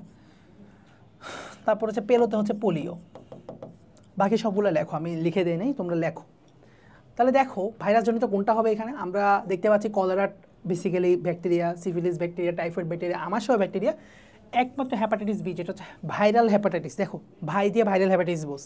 সো হ্যাপাটাইটিস বি হচ্ছে আমাদের ভাইরাস ঘটিত রোগ, এবং এটা মনে রাখবা এটা হচ্ছে ডিএনএ ভাইরাস। এইটা হচ্ছে ডিএনএ ভাইরাস, জাস্ট মাথায় রাখবা। কেন এটা স্পেশালি মাথায় রাখবা, কারণ হচ্ছে কি আমাদের হ্যাপাটাইটিস ভাইরাস, হ্যাপ ভাইরাস, এটা আসলে মোটামুটি 5 ধরনের, এ বি সি ডি ই। তার মধ্যে শুধুমাত্র বিটা হচ্ছে ডিএনএ ভাইরাস, এটা খুবই স্পেশাল। বাকি সব হচ্ছে তোমার আরএনএ ভাইরাস, অর্থাৎ hepatitis A C D E সবগুলো হচ্ছে RNA virus. So point to be noted যে শুধুমাত্র হ্যাপাটাইটিস বি ভাইরাস হচ্ছে ডিএনএ ভাইরাস। আশা করি তোমরা ডিএনএ ভাইরাস আরএনএ ভাইরাস কি এটা জানো, তোমাদের শর্ট সিলেবাসের চ্যাপ্টারে এটা ছিল। আচ্ছা, তার মধ্যে মনে রাখবা হ্যাপাটাইটিস এ এবং ই এই দুটো হচ্ছে খাবার পানির মাধ্যমে ছড়ায়, আর বি সি এই দুটো হচ্ছে বেসিক্যালি 3 ভাবে ছড়ায়। এক হচ্ছে তোমার রক্তের মাধ্যমে, ধরো ভুলভাবে সিরিঞ্জ নিছো, রেজার একজনের আরেকজন ইউজ করছে রক্তের মাধ্যমে, বা একজনের থেকে আরেকজনের ব্লাড ট্রান্সফিউশন করছে রক্তের মাধ্যমে। 2 হচ্ছে মা থেকে শিশুতে, ঠিক আছে। 3 হচ্ছে স্বামী থেকে স্ত্রীতে, অর্থাৎ স্বামী স্ত্রীর মাধ্যমে হচ্ছে যৌন মিলনের মাধ্যমে। তো এখন তো আজকাল স্বামী স্ত্রী না ছাড়াও মানুষজন অবাধে যৌন মিলন করতেছে। তো এইসব মানে নৈতিক অবক্ষয়তার কারণে আসলে বলা যায় হ্যাপাটাইটিস ভাইরাস ছড়ানোর প্রবণতা আরও বাড়তেছে। হ্যাপাটাইটিস এইচআইভি এই ধরনের ভাইরাসগুলো আরও বেশি ছড়ায়। তো এই হলো ঘটনা। তো বুঝতে পারতেছো তো আশা করি। 3 ভাবে ছড়ায়, বি এবং সি। তার মধ্যে সবচেয়ে খারাপ হচ্ছে সি। এই জন্য সিটাকে বলা হয় নীরবঘাতক, মাথায় রাখবা। সিটাকে বলা হয় নীরবঘাতক বা তুষের আগুন বলা হয়। সিটাকে তুষের আগুন বলা হয় বা নীরবঘাতক বলা হয়। আশা করি তোমরা মনে থাকবে এটা। আর অসম্পূর্ণ ভাইরাস বলা হয় হ্যাপাটাইটিস ডিকে, কারণ এটা হ্যাপাটাইটিস বি ছাড়া ইনফেকশন করতে পারে না। অর্থাৎ যে রোগীর বডিতে হ্যাপাটাইটিস বি আসছে তার বডিতেই হ্যাপাটাইটিস ডি ইনফেকশন করতে পারে, অর্থাৎ হ্যাপাটাইটিস ডি নিজে ইনফেকশন করতে পারে না। দ্যাটস ওয়াই এটাকে অসম্পূর্ণ ভাইরাস বলা হয়। ঠিক আছে, সো প্রত্যেকটা নিয়ে একটা ইনফরমেশন তোমাদেরকে জানিয়ে দিলাম। তাইলে আর ভাইরাস ঘটিত রোগও চিনে ফেললা, ব্যাকটেরিয়া ঘটিত রোগও চিনে ফেললা। তারপর হচ্ছে হ্যাপাটাইটিস ভাইরাস নিয়েও আমাদের একটা আইডিয়া হয়ে গেছে। এবং হ্যাপাটাইটিস ভাইরাস তুমি প্রিভেন্ট কেমনে করবা, এটা উপায় হচ্ছে কি পেন্টাভ্যালেন্ট ভ্যাকসিন নেওয়া। কি ভ্যাকসিন? Pentavalent vaccine. এটা ডোজ কয়টা ভাইয়া? এটা ডোজ কি 5টা? না, কেটে দাও। এটা ডোজ হচ্ছে 4টা। এটা সবাই ভুল করে যে হ্যাপাটাইটিস ভাইরাসের ভ্যাকসিন হচ্ছে পেন্টাভ্যালেন্ট ভ্যাকসিন, কারণ এটা 5 ধরনের রোগ থেকে প্রতিরক্ষা দিচ্ছে। হ্যাপাটাইটিস ছাড়াও আরও 4 ধরনের রোগ থেকে প্রতিরক্ষা দিচ্ছে। বাট এটা ডোজ হচ্ছে কয়টা? এটা ডোজ হচ্ছে 4টা। ক্লিয়ার? আর এই ডোজের সাথে আরেকটা বুস্টার ডোজ অ্যাড হয়, সেটা হচ্ছে 5 নাম্বার ডোজ, বা এটাকে হিসাবে কাউন্ট করেন, এটা হচ্ছে বুস্টার ডোজের আলাদা হিসাব। আচ্ছা, নগ্ন আরএনএ ভাইরাস কোনটা? এটার উত্তর খুব সম্ভবত ভিরয়েড হবে। কেন ভিরয়েড হবে আমি একটু আলোচনায় আসি। যে দেখো, আমরা যদি ভাইরাস বা ভাইরাল এন্টিটি নিয়ে যদি আলোচনা করি, আমরা বলতে পারি কি কমপ্লিট ভাইরাস, অর্থাৎ এগুলো আসলেই ভাইরাস, কমপ্লিট ভাইরাস সব কিছু আছে। আর আরেকটা কিছু বলতে পারি ইনকমপ্লিট ভাইরাস, এগুলোর মধ্যে কিছু একটা অসম্পূর্ণ, নাই হয়তো কিছু নাই, এবং এগুলোকে বলা হয় সাব ভাইরাল সত্তা। তোমাদের বইয়ে একটা টার্ম আছে যে সাব ভাইরাল সত্তা। তোমরা তো মিলাই নিও, তোমাদের বইয়ে একটা নতুন শব্দ আসছে সাব ভাইরাল সত্তা নামে। তো এখন দেখো কমপ্লিট ভাইরাস কোনগুলো, যাদের মধ্যে আমার নিউক্লিক অ্যাসিড প্রোটিন দুইটাই থাকবে, অর্থাৎ প্রোটিনের যে আবরণ, আমরা তো জানি কেন্দ্রে থাকে নিউক্লিক অ্যাসিড এবং এটাকে ঘিরে প্রোটিনের আবরণ থাকে, এটাই তো হচ্ছে আমাদের একটা ভাইরাস। তো দুইটাই আছে যাদের মধ্যে, তারা হচ্ছে কমপ্লিট ভাইরাস। বাট এদের মধ্যে যে কোনো একটা যদি অ্যাবসেন্ট থাকে তাহলে সেটা হচ্ছে কি, যে কোনো একটা থাকবে তাহলে, অর্থাৎ একটা অ্যাবসেন্ট থাকবে তাহলে সে হবে ইনকমপ্লিট ভাইরাস, যেটাকে বলা হয় সাব ভাইরাল সত্তা। তো দেখো কমপ্লিট ভাইরাসের মধ্যে দুই ধরনের হতে পারে, একটা সে হচ্ছে ইনফেকশাস অর্থাৎ সে সংক্রামক, আরেকটা হচ্ছে নন ইনফেকশাস অর্থাৎ সেই বডিতে ইনফেকশন তৈরি করতে পারে না, নন ইনফেকশাস। সো যেগুলো হচ্ছে ইনফেকশাস সেগুলোকে বলা হয় হচ্ছে ভিরিয়ন। মনে রাখার উপায় হচ্ছে ভিরিয়ন, আমি ভাবে লিখি ইচ্ছা করে, কারণ অন দিয়ে মনে রাখি যে the infection is on, the infection is on, it is a complete virus that can cause infection, so the infection is on, so virion. So এইভাবে করে মনে রাখি। আর নন ইনফেকশাস যে ভাইরাসগুলো অর্থাৎ যারা সংক্রামক না, তাদেরকে আমরা বলি হচ্ছে এগুলো ভাইরাস নামে কলঙ্ক। সো জাস্ট তোমার আছে কি নিউক্লিক অ্যাসিড আছে, কি আছে নিউক্লিক অ্যাসিড, বাইরে কি আছে প্রোটিন আবরণ। প্রোটিন আবরণকে কি বলে বলো তো জানো? ক্যাপসিড বলে। প্রোটিন আবরণকে কি বলে? ক্যাপসিড বলে। নিউক্লিক অ্যাসিড এবং হচ্ছে বাইরে প্রোটিন আবরণ বা ক্যাপসিড। নিউক্লিক অ্যাসিড হিসেবে কী থাকতে পারে? ডিএনএ থাকতে পারে অথবা আরএনএ থাকতে পারে, দুইটা কখনো একসাথে থাকবে না। ভাইরাসে কখনোই দুইটা একসাথে থাকে না, কারণ আমরা ডাকি হচ্ছে হয় ডিএনএ ভাইরাস নাহলে আরএনএ ভাইরাস, অর্থাৎ হয় ডিএনএ থাকবে না হয় আরএনএ থাকবে, দুইটা একসাথে থাকবে না, বারবার বলতেছি, ঠিক আছে? এখন দেখো ভাইয়া, যেহেতু সেই ভাইরাস নামে কলঙ্ক, তাকে আমি জাস্ট যেটা আছে সেটা নামে রাখবো। তার আছে নিউক্লিক অ্যাসিড, নিউক্লিও আছে কি ক্যাপসিড, সো তার নাম হবে নিউক্লিও ক্যাপসিড, তার নাম হবে নিউক্লিও ক্যাপসিড। নিউক্লিও ক্যাপসিড যা আছে তা ভিত্তিতে নামকরণ করে দেওয়া, ঠিক আছে? নিউক্লিও ক্যাপসিড, তাকে আর ভাইরাস রাখবো না, তাকে রাখবো নিউক্লিও ক্যাপসিড বেসিক্যালি। আর যে ভাইরাস কমপ্লিট ভাইরাস এবং ইনফেকশন করতে পারে তাকে রাখবো ভিরিয়ন। আচ্ছা, এখন এটার মধ্যে খেয়াল করো, ধরো শূন্য প্রোটিন আবরণ আছে, শূন্য প্রোটিন আবরণ অর্থাৎ ক্যাপসিড আছে, তখন তাকে আমরা কি ডাকি? প্রোটিন থেকে মনে রাখবো প্রিয়ন, প্রোটিন থেকে মনে রাখবা প্রিয়ন, ঠিক আছে? তাহলে জাস্ট ফাঁকা একটা প্রোটিন আবরণ থাকে, ভিতরে কিছু থাকে না এদের। আর যদি সংক্রামক, এগুলো অবশ্যই সংক্রামক, এগুলো অবশ্যই সংক্রামক, সংক্রামক শূন্য প্রোটিন আবরণ, সংক্রামক অর্থাৎ ইনফেকশাস সবগুলোই আরএনএ, তো জাস্ট আরএনএ আছে, নিউক্লিক অ্যাসিডের সাথে কি আছে? আরএনএ। এইটাকেই রাখা হয়েছে আমার বেসিকলি ভিরয়েড। ভিরয়েড, অনেকে ভিরয়েড এবং ভিরিয়নের মধ্যে প্যাচ লাগাই দেয়, তো এই জন্য আমি সবসময় বলি যে ভিরিয়নটা মনে রাখবে হচ্ছে যে ভিরিয়ন, অর্থাৎ হচ্ছে একটা কমপ্লিট ভাইরাস যে ইনফেকশন করতে পারে। আর যেটা কমপ্লিট ভাইরাস না সেটা হচ্ছে ওই পাশে চলে গেছে, অর্থাৎ সে হচ্ছে ভিরয়েড, ভিরয়েড, ঠিক আছে? তো কি বলছে? নগ্ন ভাইরাস, আরএনএ ভাইরাস। নগ্ন বলতে বুঝাইছে যে এখানে বাইরে প্রোটিন আবরণ নাই, তাহলে শুধুমাত্র সংক্রমণ আরএনএ আছে, সো এটা ভিরয়েডে হবে। দেখো, হ্যাঁ ভিরয়েড। তো আশা করি আগের আলোচনা তোমাদের সাহায্য হয়েছে বুঝতে, পুরা ভাইরাসের গঠন থেকে শুরু করে অনেক কিছু তোমরা বুঝতে পারছো। এছাড়াও ভাইরাসের গঠনে আরেকটা কথা ইম্পর্টেন্ট, সেটা ছিল যে ক্যাপসিডকে আমি যদি ভাঙি, এই ক্যাপসিডের এককগুলো আমি পাবো। ক্যাপসিডের একক কী হবে? ক্যাপসোমিয়ার হবে, জাস্ট এটা একটু মাথায় রাখবা, ঠিক আছে? আর আরেকটা জিনিস মাথায় রাখতে পারো, কখনো কখনো এই ক্যাপসিডের বাইরেও আলাদা একটা লিপোপ্রোটিনের একটা আবরণ থাকতে পারে। কিসের আবরণ? লিপোপ্রোটিনের আবরণ। তো সেই ক্ষেত্রে এই ভাইরাসগুলোকে ডাকা হয় লিপোভাইরাস, এই ভাইরাসগুলোকে ডাকা হয় লিপোভাইরাস বা হচ্ছে এনভেলাপ ভাইরাস। লিপোভাইরাস বা এনভেলাপ ভাইরাস। এনভেলাপ ভাইরাস মানে কি? যে তোমার বহিস্থ আবরণযুক্ত ভাইরাস, বহিস্থ আবরণযুক্ত ভাইরাস, যেগুলোর উদাহরণ পরীক্ষায় আসে। তো লিপোভাইরাস বা বহিস্থ আবরণযুক্ত ভাইরাসের উদাহরণ পরীক্ষায় আসলে কীভাবে মনে রাখবা? মনে রাখার উপায় হচ্ছে, একটা টেকনিক দিই, হ্যান্স করোনা। সো করোনা দিয়ে করোনা ভাইরাস, আর এইচে হচ্ছে এইচআইভি, তারপরে হচ্ছে এইচআইভি, আর কি বলতে পারি? এইচআইভি হারপিস, না না না হ্যান্স করোনা না, একটু ভুল হচ্ছে আমার। হ্যান্স করোনা হচ্ছে এটা হচ্ছে আরেকটা নেমোনিক্স, সরি, এইটা হচ্ছে মূলত ইমার্জিং ভাইরাসের নেমোনিক্স। ইমার্জিং ভাইরাস জিনিসটা কি? যে আগে কোনো একটা রোগ করতো না, নতুন করে কোনো একটা প্রজাতিতে রোগ তৈরি করা সৃষ্টি করছে। যেমন করোনা ভাইরাস আগে করতো হচ্ছে বাদুড়দের রোগ বা বিভিন্ন অন্যান্য প্রজাতির রোগ, আমাদের করতো না। সো পরে যখন আমাদের করা শুরু করছে, সো এটা হয়ে গেছে ইমার্জিং ভাইরাস। সো করোনা আছে, তারপর হচ্ছে সার্স আছে, তারপর নিপা ভাইরাস আছে, ইবোলা আছে, তারপর হচ্ছে এইচআইভি আছে। সো এগুলো প্রত্যেকটা হচ্ছে ইমার্জিং ভাইরাস। তো আমি লিপো ভাইরাসের উদাহরণ বলতে গেলে একটু এদিকে চলে আসি। লিপো ভাইরাসের উদাহরণ মনে রাখার উপায় হচ্ছে হাই, কি বলছে? হাই। এইচে হচ্ছে এইচআইভি এবং হারপিস, এইচআইভি হারপিস, আই হচ্ছে ইনফ্লুয়েঞ্জা, ঠিক আছে? এই তিনটা ভাইরাসের নাম আমরা মনে রাখবো লিপো ভাইরাসের উদাহরণ হিসাবে, যদি পরীক্ষায় আসে আমরা সুন্দর মতো অ্যান্সার করে আসবো। এখন আসো ব্যাকটেরিওফাজ জিনিসকে দেখো, ব্যাকটেরিওফাজ লাস্টে ফাজ থাকা মানে ফাজ শব্দের অর্থ হচ্ছে সে একটা ভাইরাস। সো বেসিক্যালি সে একটা ভাইরাস, জাস্ট সে কাকে খায়, ব্যাকটেরিয়াকে খায় বা ব্যাকটেরিয়াকে অ্যাটাক করে, সো তার নাম হচ্ছে ব্যাকটেরিওফাজ। ঠিক আছে, এটা নাম কিন্তু একটা ভাইরাসের, এটা একটা ভাইরাস জাস্ট ব্যাকটেরিয়াকে অ্যাটাক করে বলে নাম হচ্ছে ব্যাকটেরিওফাজ। ভুলে কখনোই দাগাই দিও না এটা একটা ব্যাকটেরিয়া। কোষ বিভাজনে কোন, আচ্ছা এটা তো কোষ বিভাজনের চ্যাপ্টার কথাবার্তা, এটা আমরা অ্যান্সার করেও আসছি। ক্যাপসিডের একক ক্যাপসোমিয়ার, আচ্ছা ক্যাপলোমিয়ার লিখছে সমস্যা নাই, ক্যাপসোমিয়ার হবে আর কি। তারপরে আসো সংক্রমণ ক্ষমতা সম্পন্ন সম্পূর্ণ ভাইরাসকে কি বলে, অবশ্যই ভিরিয়ন বলবো, ভিরিয়ন, এটা ডিরিয়ন আসছে, এটা ভিরিয়ন হবে, ভিরিয়ন, তাই না, পড়াইছি তোমাদেরকে। তারপর আসো কোনটা সায়ানোব্যাকটেরিয়ার উদাহরণ, সায়ানোব্যাকটেরিয়ার উদাহরণ কোন দুইটা জিনিস মনে রাখবা, একটা হচ্ছে নস্টকের কথা, অ্যাটলিস্ট নস্টকের কথা মনে রাখবা, এবং হচ্ছে অসিলাটোরিয়ার কথা মনে রাখবা, একদম না পারলে এই দুইটা কথা মনে রাখবা। তো অসিলাটোরিয়া এখানে আসছেই, নস্টকের কথা নাই, তাহলে এটা হচ্ছে আমাদের অ্যান্সার। গ্রাম নেগেটিভ ব্যাকটেরিয়া, দেখো গ্রাম পজিটিভ ব্যাকটেরিয়ার উদাহরণগুলো মনে রাখতে হবে সবার আগে, তাইলে আমি গ্রাম নেগেটিভ হচ্ছে বাকিগুলো হবে। গ্রাম পজিটিভ ব্যাকটেরিয়া মনে রাখার একটা টেকনিক আছে, সেটা তোমাদেরকে বলে দিই, সেটা হচ্ছে 1 লাখ কষ্ট থেকে। ঠিক আছে, 1 লাখ কষ্ট, তোমার মনের মধ্যে অনেক কষ্ট থাকতেই পারে, তো সেখান থেকে তুমি বললে আমার মনে অনেক কষ্ট, 1 লাখ কষ্ট। তো এখন দেখো ভাইয়া কোনটা কি ইন্ডিকেট করতেছে।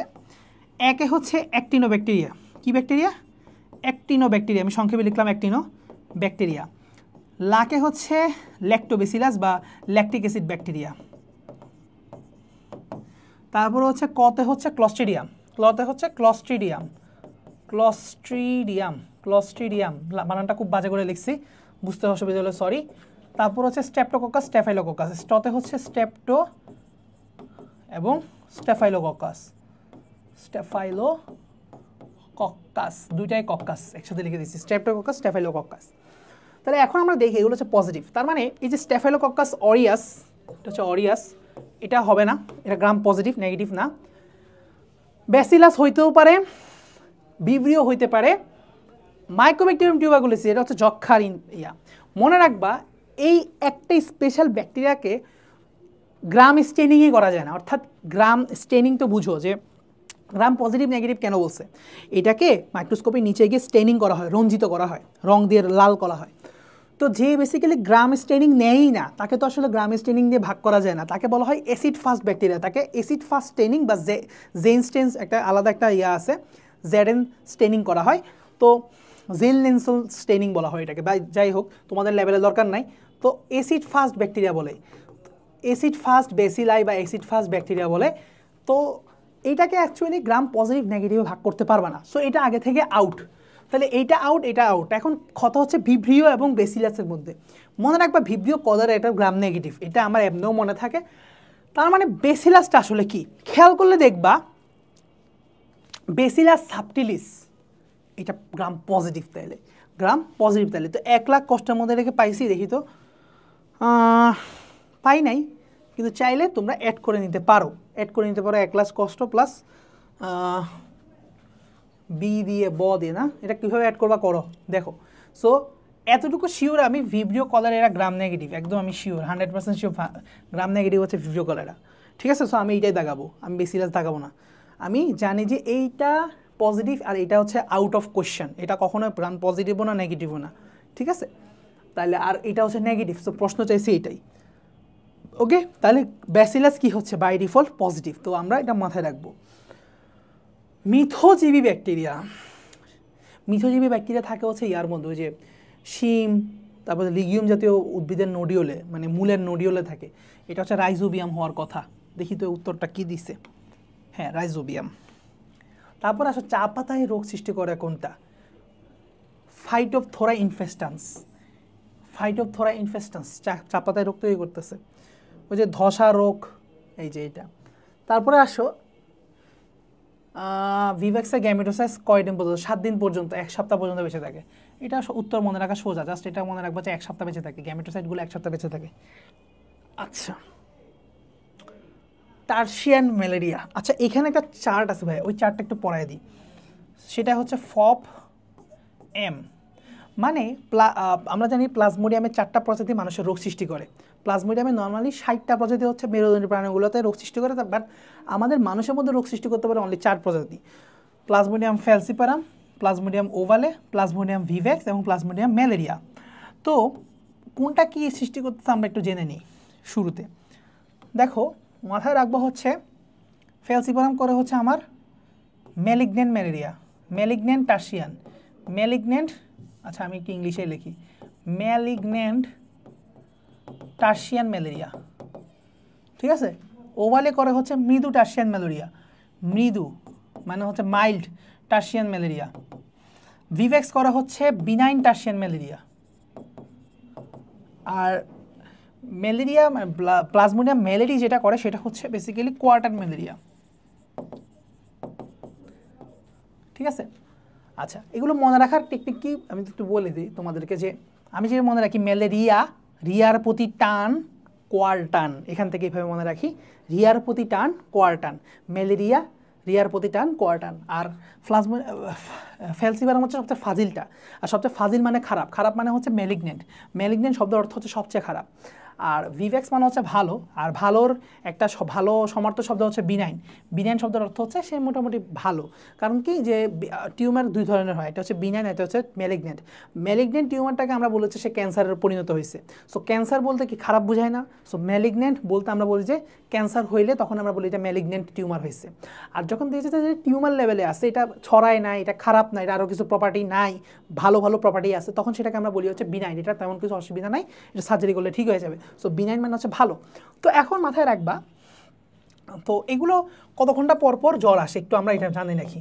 এটা মনে রাখার টেকনিকটা কি আমরা মনে রাখবো, এই সিরিয়ালে মনে রাখবো ফব এম, তাইলে আমরা লিখবো যে 24, 48, 48 এবং 72, 36, 48, আচ্ছা 24 না, 36, 48, 48, 72 ছিল, 36, 48, 48, 72। তোমরা একটু বইটা চেক করে নিও, 36, 48, 72। তো প্রথম তো হবে 36 থেকে 48 ঘন্টা, ওকে। তাহলে দেখো খেয়াল করে দেখবা যে এই প্রত্যেকটা হচ্ছে টার্সিয়ান ম্যালেরিয়া, প্রথম তিনটা হচ্ছে টার্সিয়ান ম্যালেরিয়া, আর কোয়ার্টান ম্যালেরিয়াটা হচ্ছে জাস্ট আলাদা। কোয়ার্টান হচ্ছে মানে হচ্ছে কোয়ার্টান, কোয়ার্টান, কোয়ার্টান মানে হচ্ছে বেসিক্যালি 1/4, 4, আর টার্সিয়ারি মানে হচ্ছে 3 ডিগ্রি, কোয়ার্টান মানে হচ্ছে 4 ডিগ্রি। তো খেয়াল করে দেখো, তো প্রথম তিনটাই হচ্ছে কয় ঘন্টা পর পর জ্বর আসতেছে, প্রথম তিনটা হচ্ছে টার্সিয়ারি ম্যালেরিয়া, যেগুলো হচ্ছে 48 ঘন্টা পর পর জ্বর আসতেছে, আর এই একটাই হচ্ছে 72 ঘন্টা পর পর জ্বর আসছে, যেটা হচ্ছে 4 ডিগ্রি বা কোয়ার্টার ম্যালেরিয়া। তো একটু মাথায় রাখবো আমরা যে এটা কি বলছে আমার টার্সিয়ান ম্যালেরিয়া, তাহলে আর টার্সিয়ান ম্যালেরিয়া কত ঘন্টা পর পর জ্বর আসবে, 48 ঘন্টা পর পর। 36 থেকে 48ও বলতে পারি, বাট মোট অ্যাপ্রোপ্রিয়েট হবে 48, কারণ ম্যাক্সিমাম টার্সিয়ান সবগুলো হচ্ছে 48 ফিগারটা আছে, ঠিক আছে। এই যে 48 পর পর, 48 ঘন্টা পর পর, ওকে।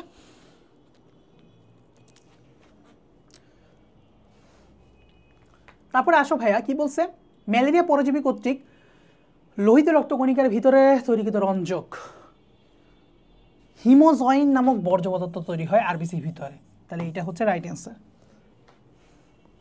আচ্ছা এখানে শেষ করে দিছে, বাট আমরা একটু এক্সট্রা দুইটা কথা বলি, সেটা হচ্ছে ম্যালেরিয়ার পরজীবী নিয়ে।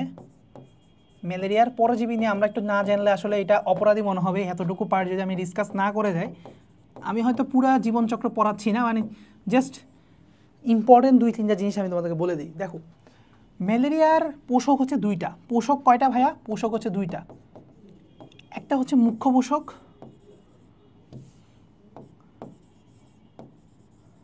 আর একটা হচ্ছে গৌণ পোষক বা মুখ্য বা নির্দিষ্ট পোষক, আর একটা হচ্ছে গৌণ পোষক।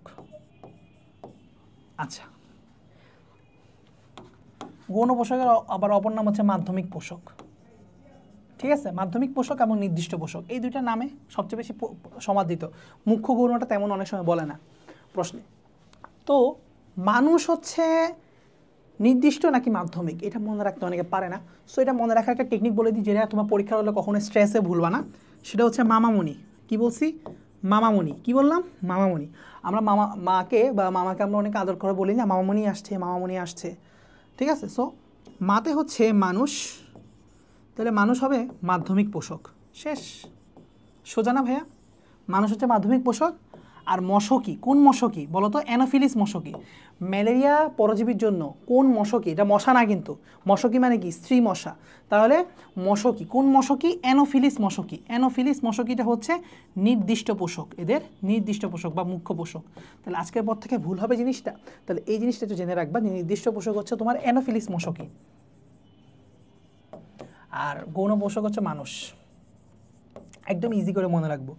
তারপরে খেয়াল করো এই নির্দিষ্ট পোষকের মধ্যে কি হয়, এদের মধ্যে হচ্ছে তোমার যৌন চক্র নাকি অযৌন চক্র হবে। এদের মধ্যে নির্দিষ্ট পোষক হবে হচ্ছে যৌন চক্র, আর এদের মধ্যে হবে অযৌন চক্র।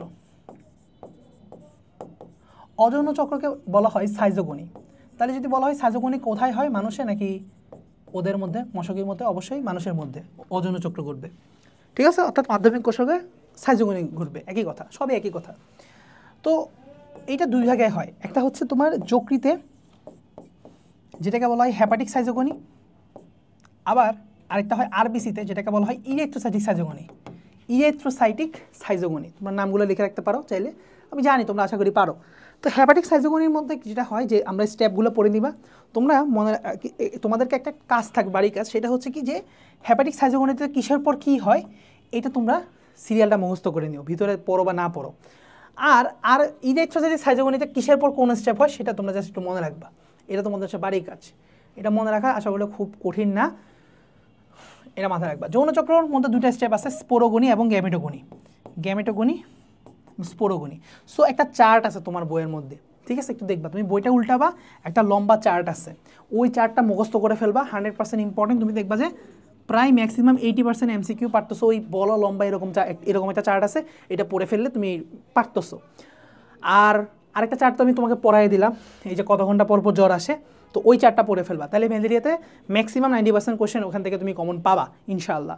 আর হচ্ছে কিসের পর কী ধাপ হয় সেটা ভালো করে মনে রাখবা, এবং দুইটা স্পেশাল জিনিস মাথায় রাখবা, সেটা হচ্ছে যে তোমার হিমোজয়েন্ট বর্জ্য পদার্থ কখন তৈরি হয়, আর আরেকটা কী জানি তৈরি হয় মাথার মধ্যে খেয়াল নাই,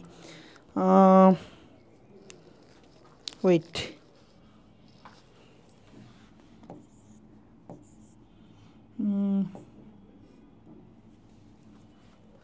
সাইজন দশা না ওয়েট,